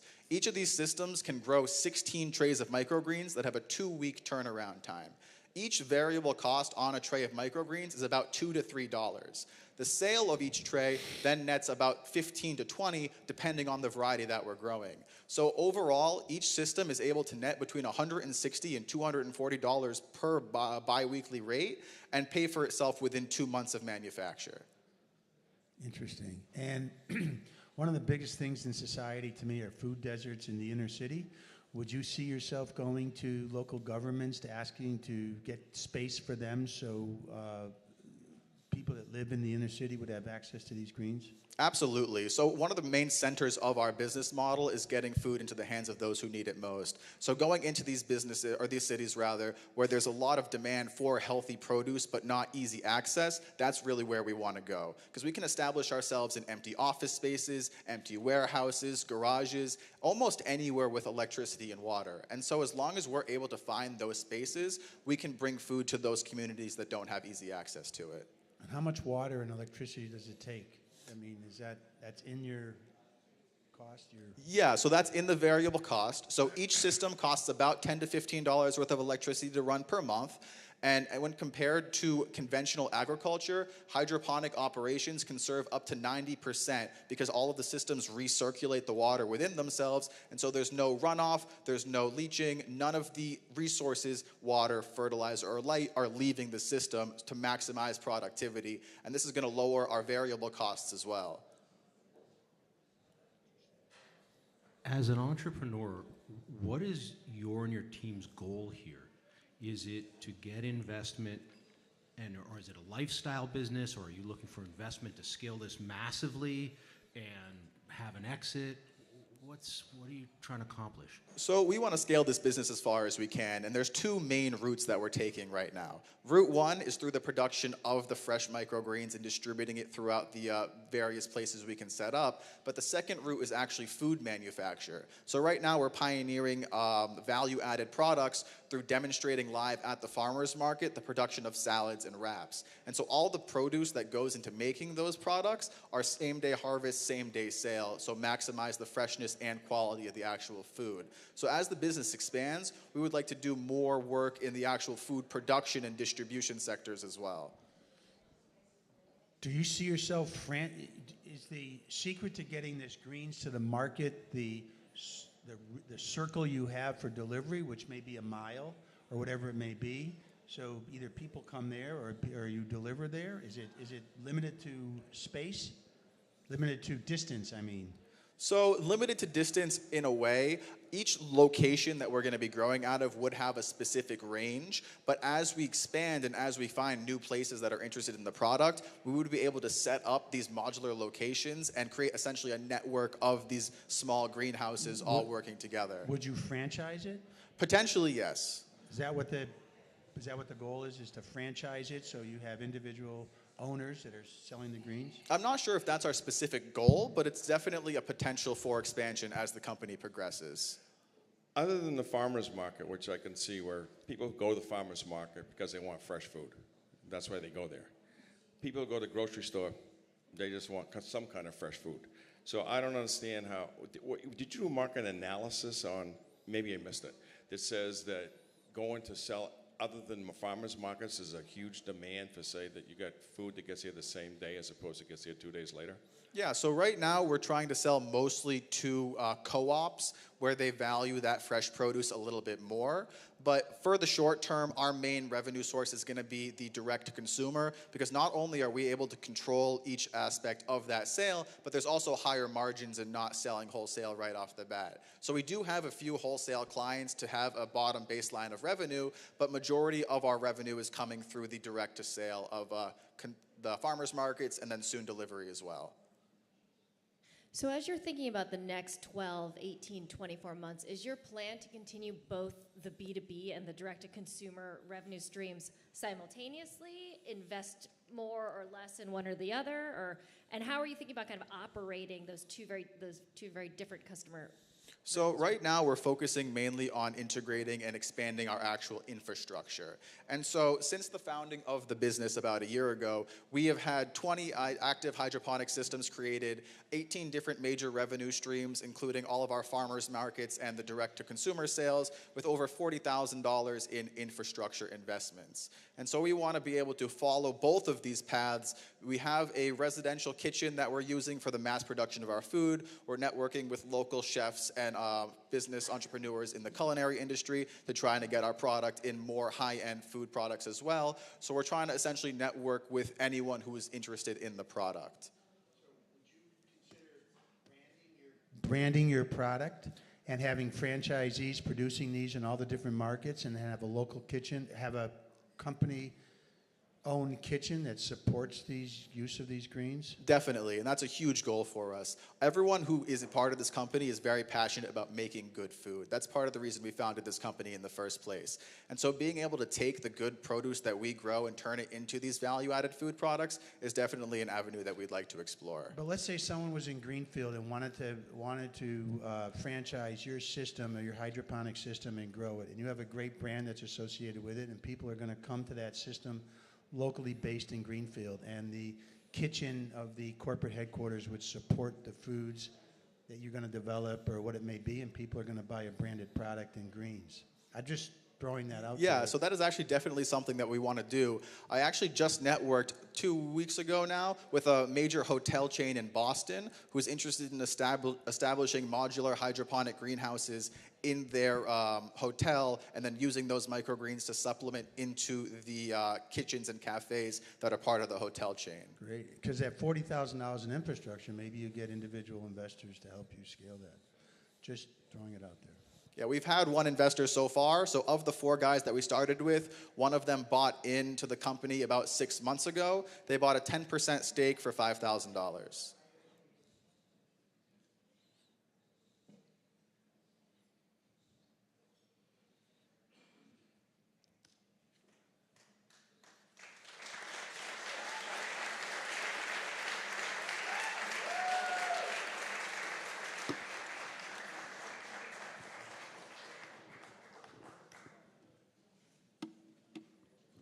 One more time for our microgreens competitor.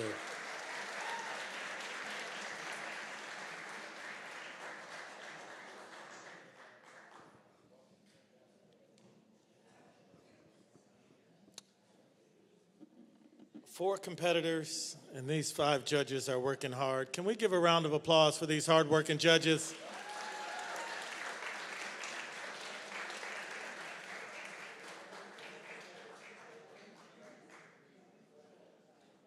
Next week, the 29th, next week on the 29th from 12 to 1 p.m., the Berthiaume Center's UMass Gives campaign kicks off our Power Hour. Our Power Hour. If you give during this time, $5 or more, you'll count towards our Power Hour competition. We are aiming to get the most gifts during the Power Hour. Not the most dollars, but that would be nice too, but the most participation so that we can double our money. And so please, if you would scan the QR code in the bottom corner, or you see here, bit.ly, UMass Gives, 25, Berthiaume Center for Entrepreneurship. We'd appreciate any of your support. Again, $5 or more counts. We appreciate you. The UMass Power Hour is April 29th from 12 to 1 p.m. If you give during this 60 minutes, if you give during this hour, we would greatly appreciate it. $5 or more, help us. Help us to help the students. Let me remind you that today, the winner of this competition, or winners, will split up to $60,000 of equity-free funding.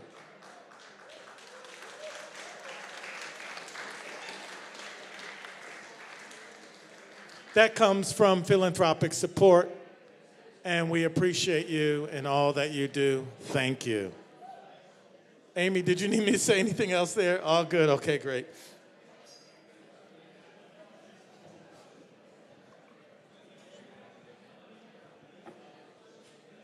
And don't worry if you didn't get the code. We'll be emailing it out on Monday.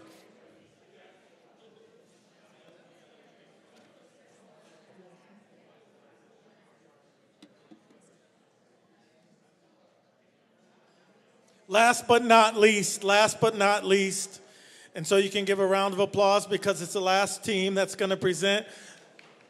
And you can give a round of applause because it may be the winner, who knows?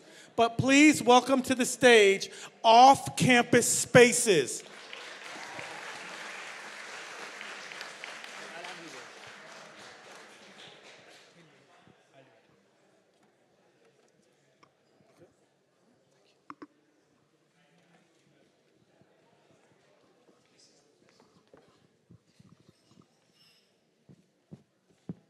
Good evening, judges. My name is Samyak.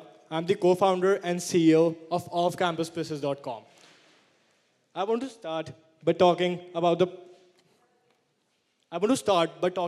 problem. Only 22% of college students in the US live on campus. More than 8.6 million students struggle every year to find suitable housing near their college campus. Students often continue to pay rent even when they are away from their apartment during internships or breaks. To solve this problem, they often have to use lousy social media channels such as Facebook and WhatsApp. The solution. We came up with an innovative solution, a centralized platform that provides user-friendly features and allows students to sublet their place and save thousands of dollars. Team. As I said earlier, I am the co-founder and CEO. My role is to handle operations, finance, management, and marketing. Arman Agrawal, he is the co-founder and CTO. He is a full-stack developer, and he makes sure that we have zero downtime. Professor Nikunj Kapadia, we are honored to have Professor Nikunj as a mentor. He is the Dean of Graduate School of Eisenberg, and he also helps us with any doubts that we have and mentors us every day. Market potential analysis.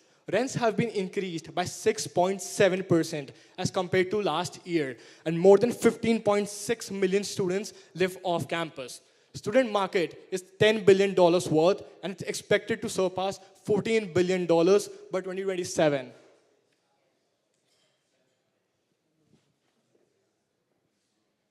Our presence. Off-campus spaces had its humble beginning here at UMass, but now we are present in 5,800 schools across every state in the US. We have more than $22,000, and I want you to note that we have spent $0 on marketing. All our growth is organic. User experience. This is the live website that we have right now. If a student is looking for a place, this is what they will experience. These are the live apartments that we have listed in Amos right now. This is how a student lists their own apartment. We have made sure to make it as simple as possible. A student can list their own apartment in less than 90 seconds. We verify every address with Google to make sure that we don't have any fraudulent listings. Revenue model.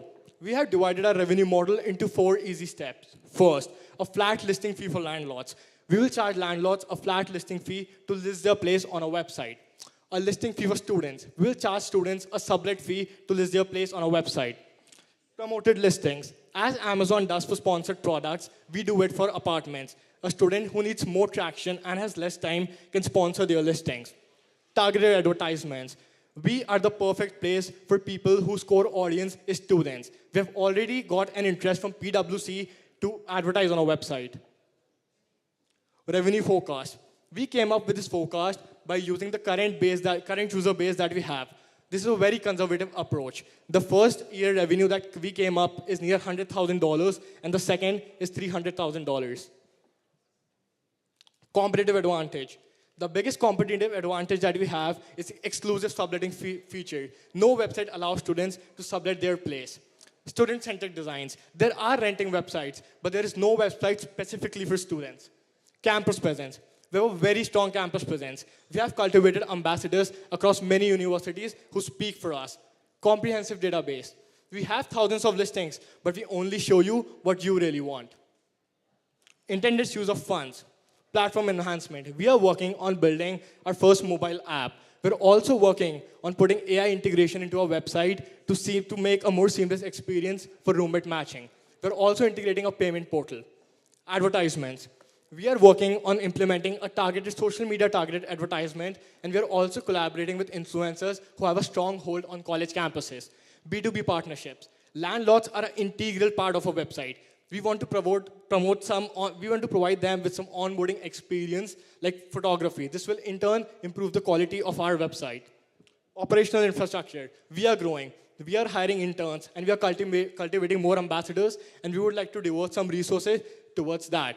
And data analytics. We want to do some data analytics to see what a user wants. At last, I want to end with this. My vision for off-campus spaces is to make student housing as simple as breathing. And these are some of the stellar reviews that we have already received. Thank you.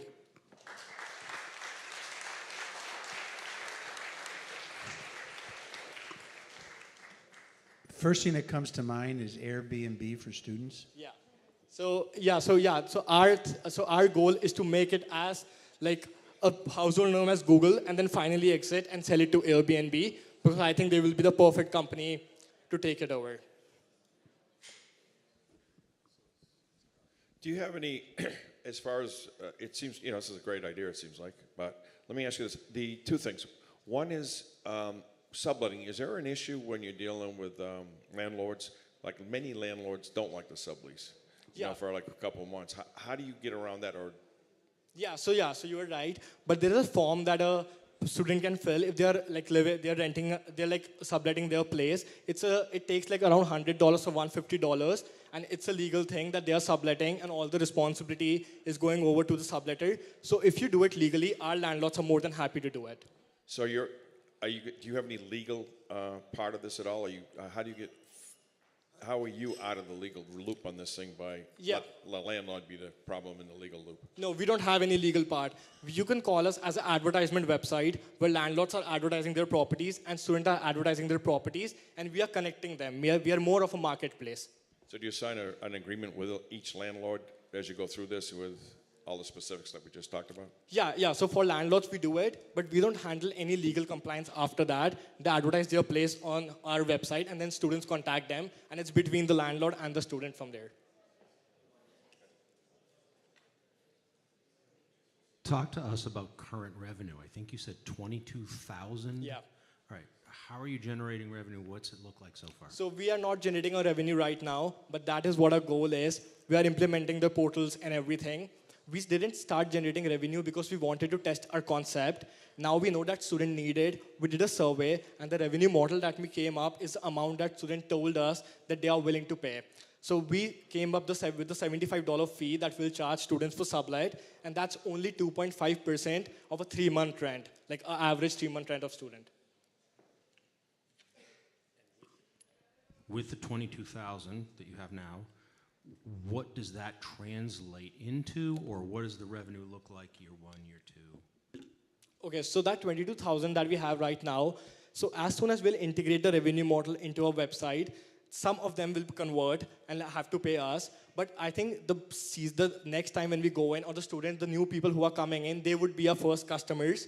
And the word of mouth, like the organic growth that we got was because of word of mouth. We have done hundreds of deals to our website. So students go and tell their friends, tell the underclassmen to come to our website and do it. So the next round coming in would be the people who will be paying for it.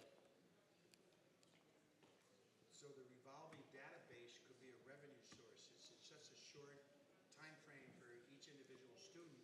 They have no use for your database after 3 or 4 years, but you should be able to sell that or use that database for other markets. Yeah, you're 100% right. We can do that because once a student or a landlord lists their place, we know that this is a place, this is the review that student gave us, and we can forward that to the another person who is looking for a housing in the same area. Do you see a barrier to entry for the competitors that are currently in this market to get into the specific market you're in? Yeah, I think the biggest barrier to entry is that students don't want to go and put their personal information on some big website. Like the students who have used our website, the biggest feedback that we received that they call is by students and for the students. They don't see us like a big multi-company like coming and taking their information. They know that we are just connecting them with landlords. And I think word of mouth, like as we are growing forward, we have realized that students are recommending us to different students. And once a person gets a sublet to our website, we have all his friends for life. What's your exit strategy? And does what you just said affect selling it to a large company that the students may be adverse to? How do you work through that?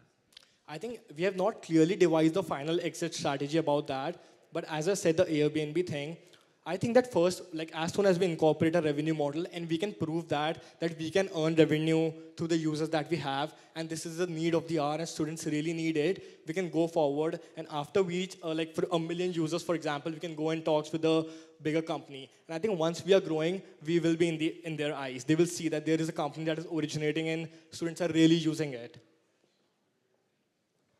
You had existing pricing you were planning to go to market with. Can you help us just understand again how you got to that number? You, I think, did some willingness to pay questioning. Help me understand how you got to the price. So the subletting fee, which is $50, we came up with asking students. Students gave us a range from $50 to $75 and also a percentage. The average rent is around $1,000 for a college town. If they're subletting it for 3 months, $3,000. That is not even a 2% if we take 50%. So our student gave us, we had 134 responses for that. And for landlords, we had a word with our old landlords, and we also emailed big companies who are renting out in Amherst and other college town, and they're more than happy to spare that amount of money for us.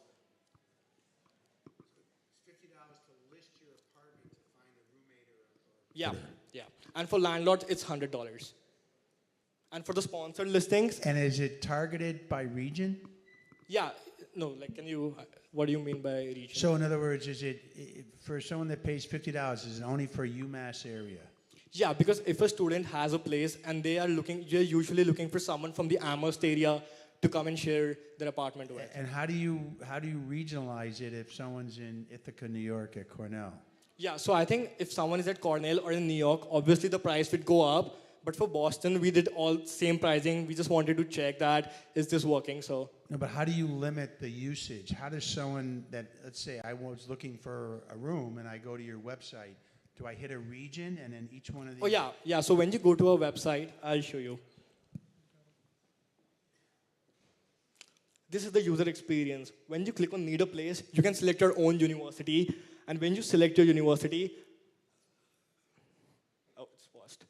Yeah, so when you select your school, then you can see the listings around a 5-mile radius. So for example, if I select UMass Amherst, I can also see places from the students from Amherst College because they don't mind living together. So we have selected a radius. When you select your school, you can see all the places around that area. And how do you get the listers to list on your website? So what we did, so we got UMass student emails. We emailed them, we told them that you can come and list on our website.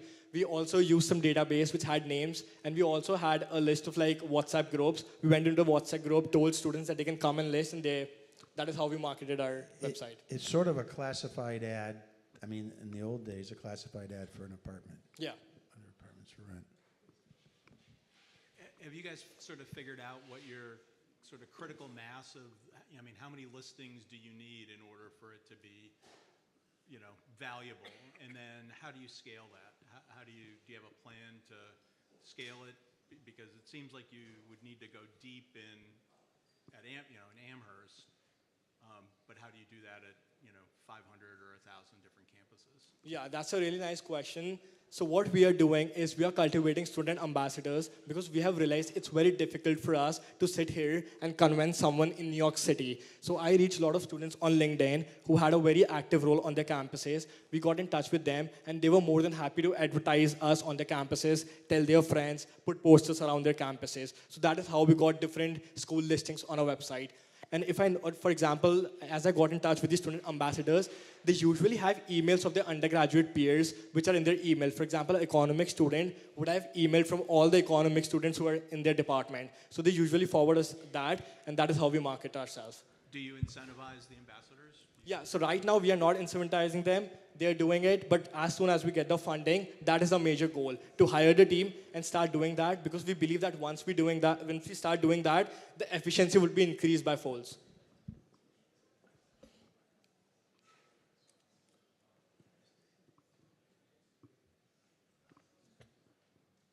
Any other questions? What I just mentioned to Bud is I do see a liability issue here. You just got to make sure that you're clear and have waivers.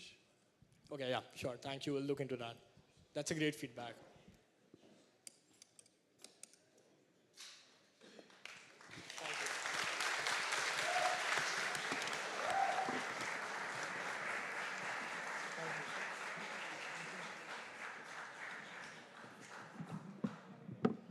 Off-campus spaces.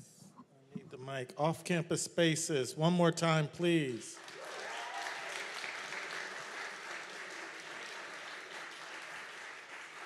Based on that applause, did they see the audience? Were they passing money out with that applause? I'm just kidding. Bill, you all set? Okay, okay. The judges are going to finish up and push enter.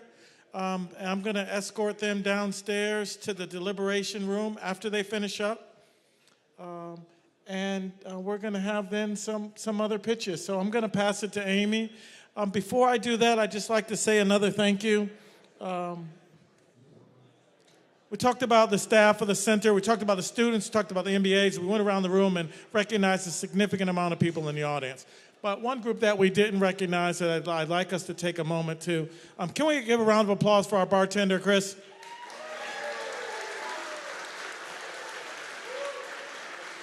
And then I think there are six workers that are helping to serve and make sure that the food that we ordered, which wasn't enough, gets replenished and the like. So can we give a round of applause to the catering staff?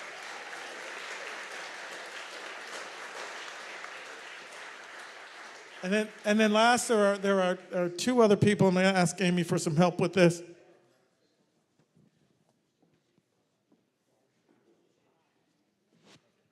Just like to thank, sorry, I had to get Megan's name. Jim and Megan, Megan is fairly new to me, but Jim and Megan do a great job of making sure we're received here in the old chapel. They get Legacy Sounds to get in and set up with the lights and the videos and the like, and we appreciate them. A round of applause for Jim and Megan.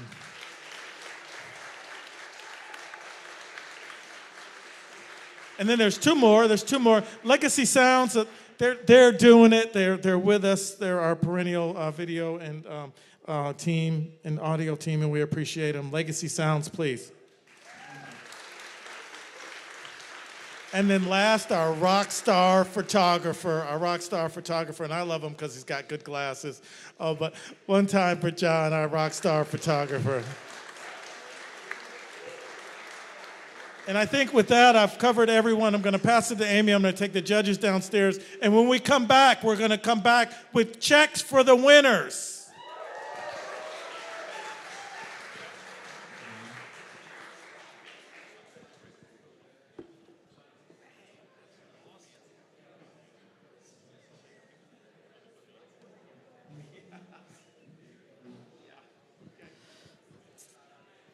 How are we all doing tonight? We still awake? Do we need to do just some jumping jacks? No? A little bit. Everybody's still hanging out at the bar over there? I'm hoping to get there next. We have a special... yeah. We have a special treat tonight. We have a special guest who's going to come up here, and she's going to do a pitch. She has won second place in a competition. I'm going to let Miss Lydia over here do a little bit of introduction. Miss.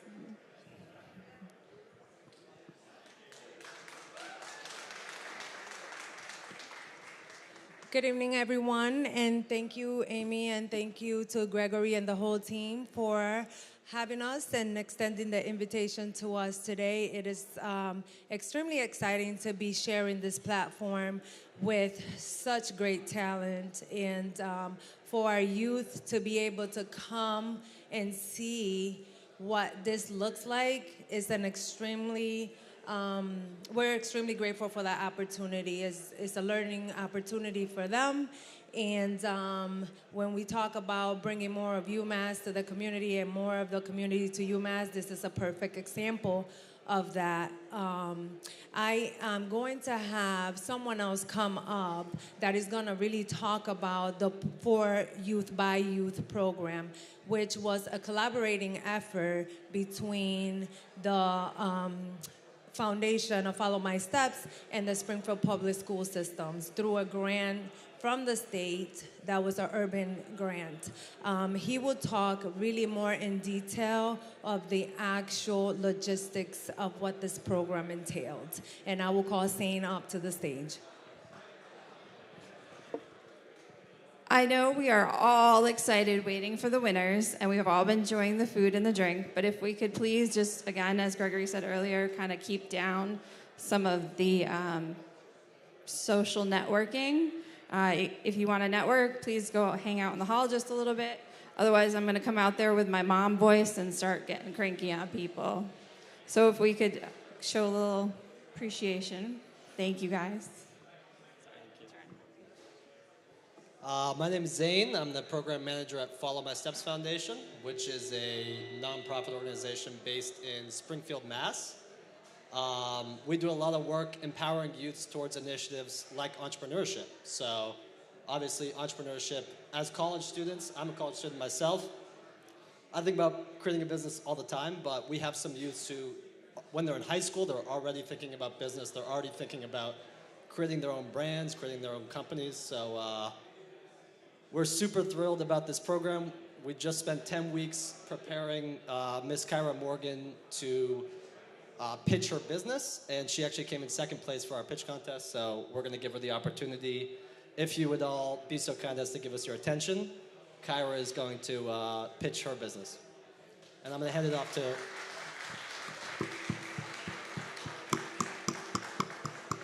Everyone in the back, if I could have your attention for a few minutes. This is a special guest that comes at my request. So if I could have everyone's attention, Sundar in the back. Sundar, Sundar. Thank you very much. This is someone that comes at my request. I saw them pitch their business at Springfield Center, and I wanted them to know that there's a place for them here in UMass. So I appreciate if you can all give us their attention. Thank you very much.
Hello, guys.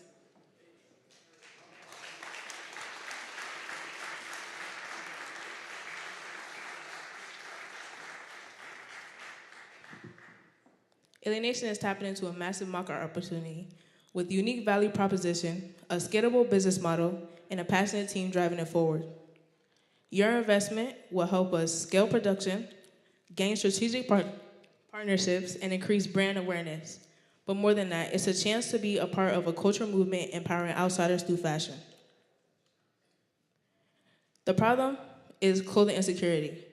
Did you know 2 out of every 5 Americans suffer from clothing insecurity?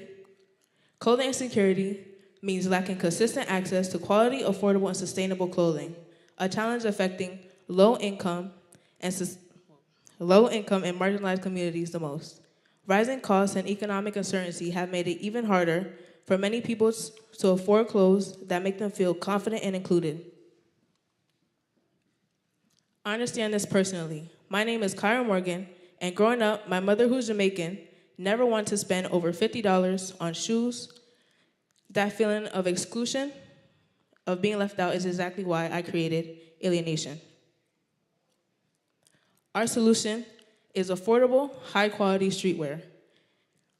Alienation is a thoughtfully designed clothing line that offers high-quality, ethically made garments, affordable pricing that challenges luxury streetwear brands, a transparent supply chain with insight into sourcing and production, a brand rooted in storytelling, emphasizing resilience, community, and empowerment. We're filling a critical gap in the market where quality, affordability, and sustainability intersect. The global streetwear market is worth billions and continues to grow. Yet, many consumers, especially young people, can't afford premium brands like Rick Owens, Bape, and Supreme. We're targeting 16 to 30-year-olds who resonate with feeling excluded or alienated. We're looking for individuals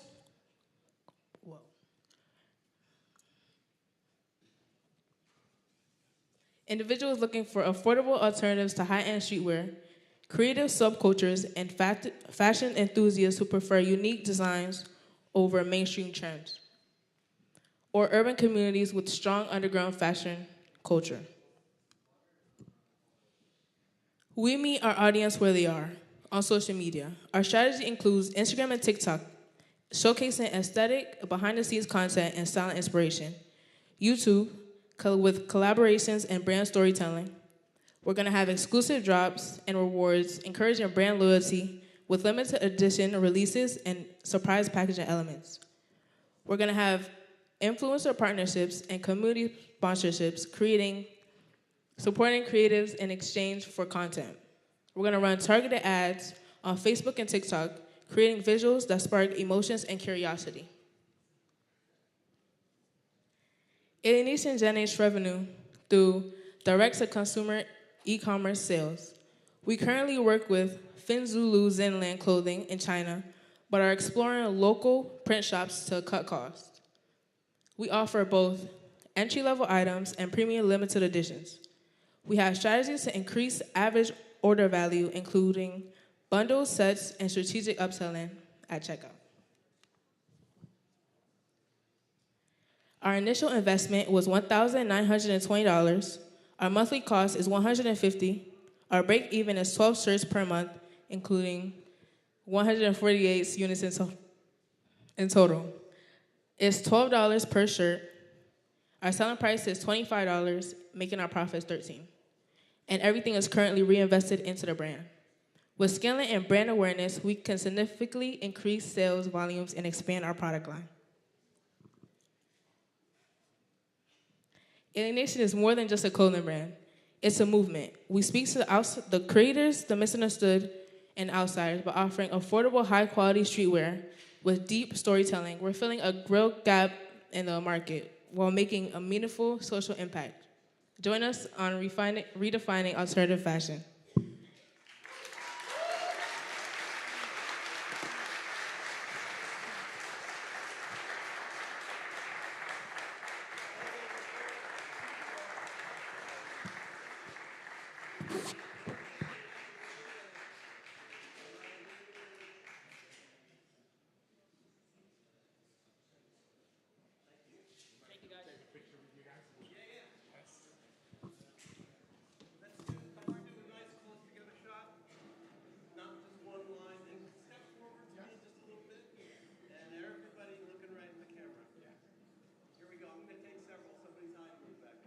All right, here we are. We're all looking right here, please. And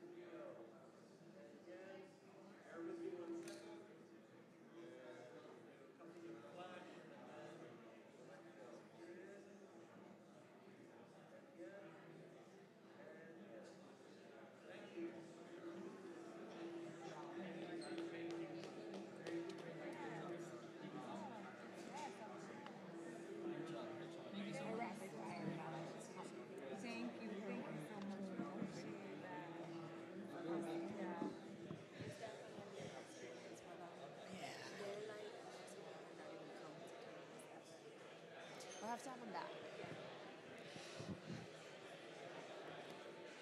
Just want to thank everyone again for being here tonight, and to thank our amazing students, our special guests. It's not easy getting up here on stage in front of a group of room with you guys. So now you have the opportunity to network and be as loud as you want until Gregory and the judges come back. So please enjoy.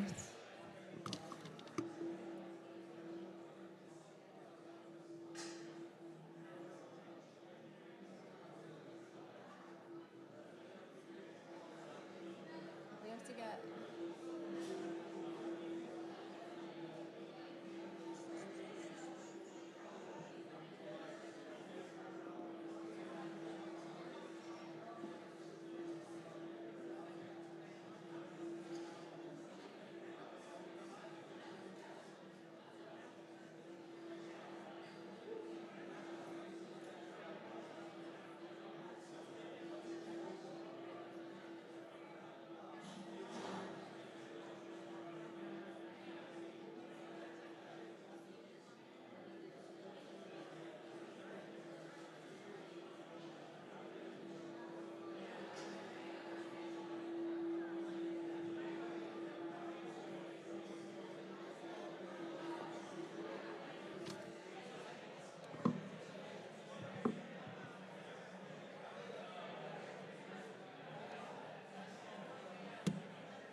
The moment you've all been waiting for.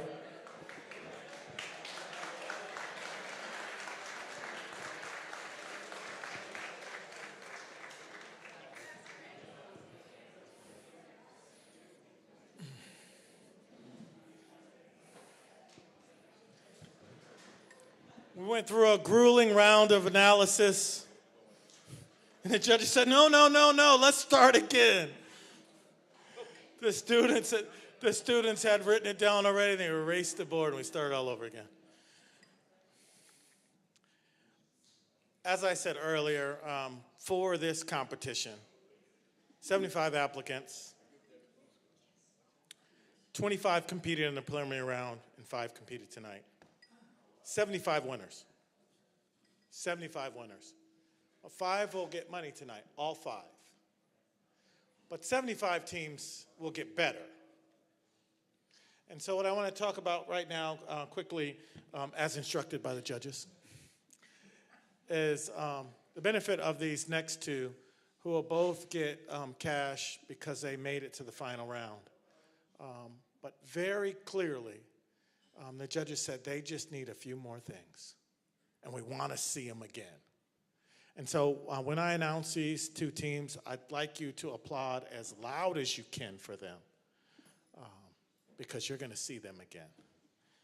And so I'll start with, I think this is the first competition we've had this team in, and we're really excited. We're really excited. Whoa. Help! We're really excited because we know we're going to see them back again. Their faculty members were here with them today. Their business partner was here with them, and he did a great job presenting. The judges said, these teams can compete with the teams I've judged at Harvard. Somebody needs to applaud.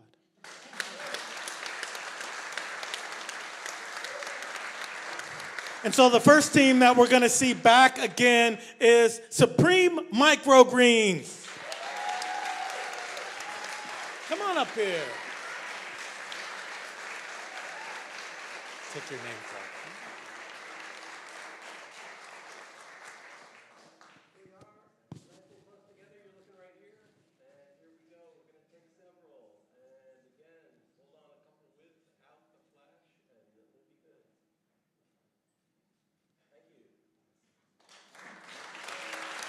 Okay, thank you.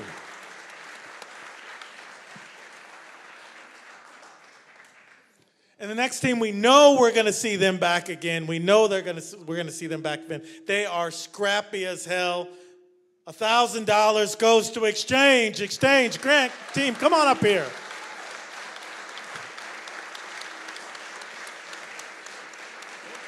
I know. He said, we'll be back.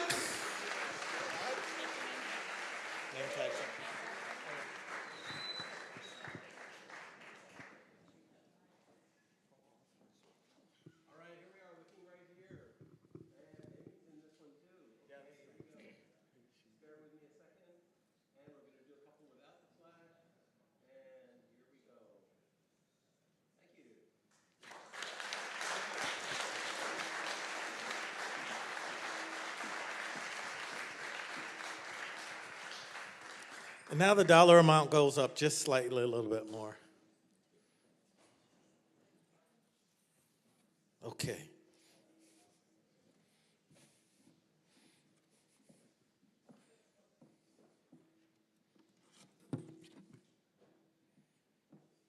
It's like an accountant wrote that. How do you put a decimal point on $10,000? There's no pennies. Who wrote this? Next, a $10,000 award goes to Off-Campus Spaces. Come on up here, guys. This kid said to me on Zoom the other day, he said, you like me, right? You like me, right? I said, man, just come and compete and make it happen. And he did.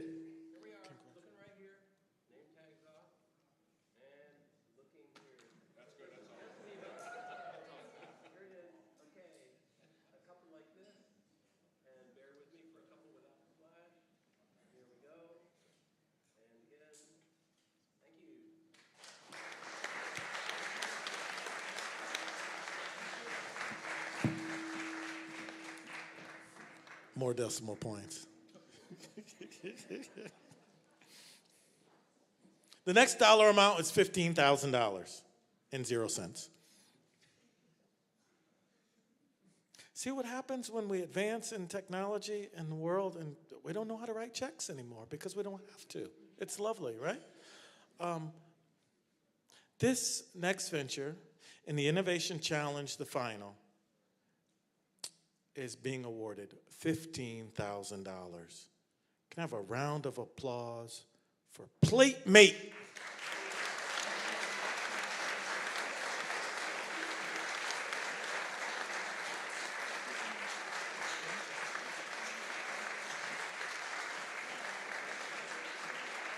You hold that.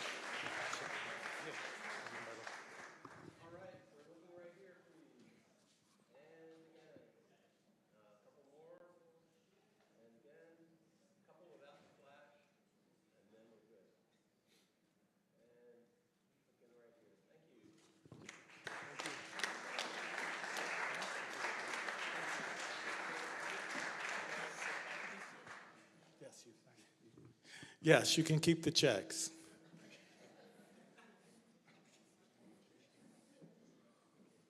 And through deduction, we know who won, but we don't. Somebody has done the math. How much money's left, Wyatt? Oh, shit. Okay. $35,000 and 0 cents to Diel Technologies.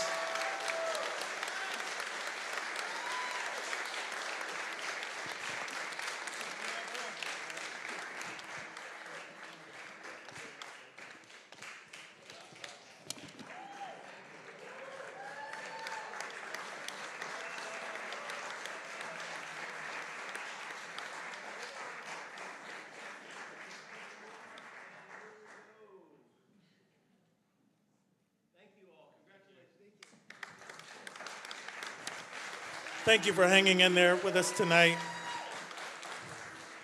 We appreciate you. The ventures appreciate you.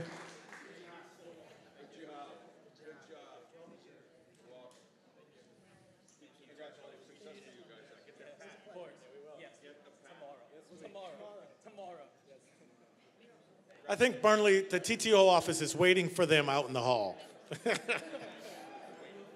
One more time for a wonderful event, for a wonderful support system, for innovators and entrepreneurs. We appreciate you.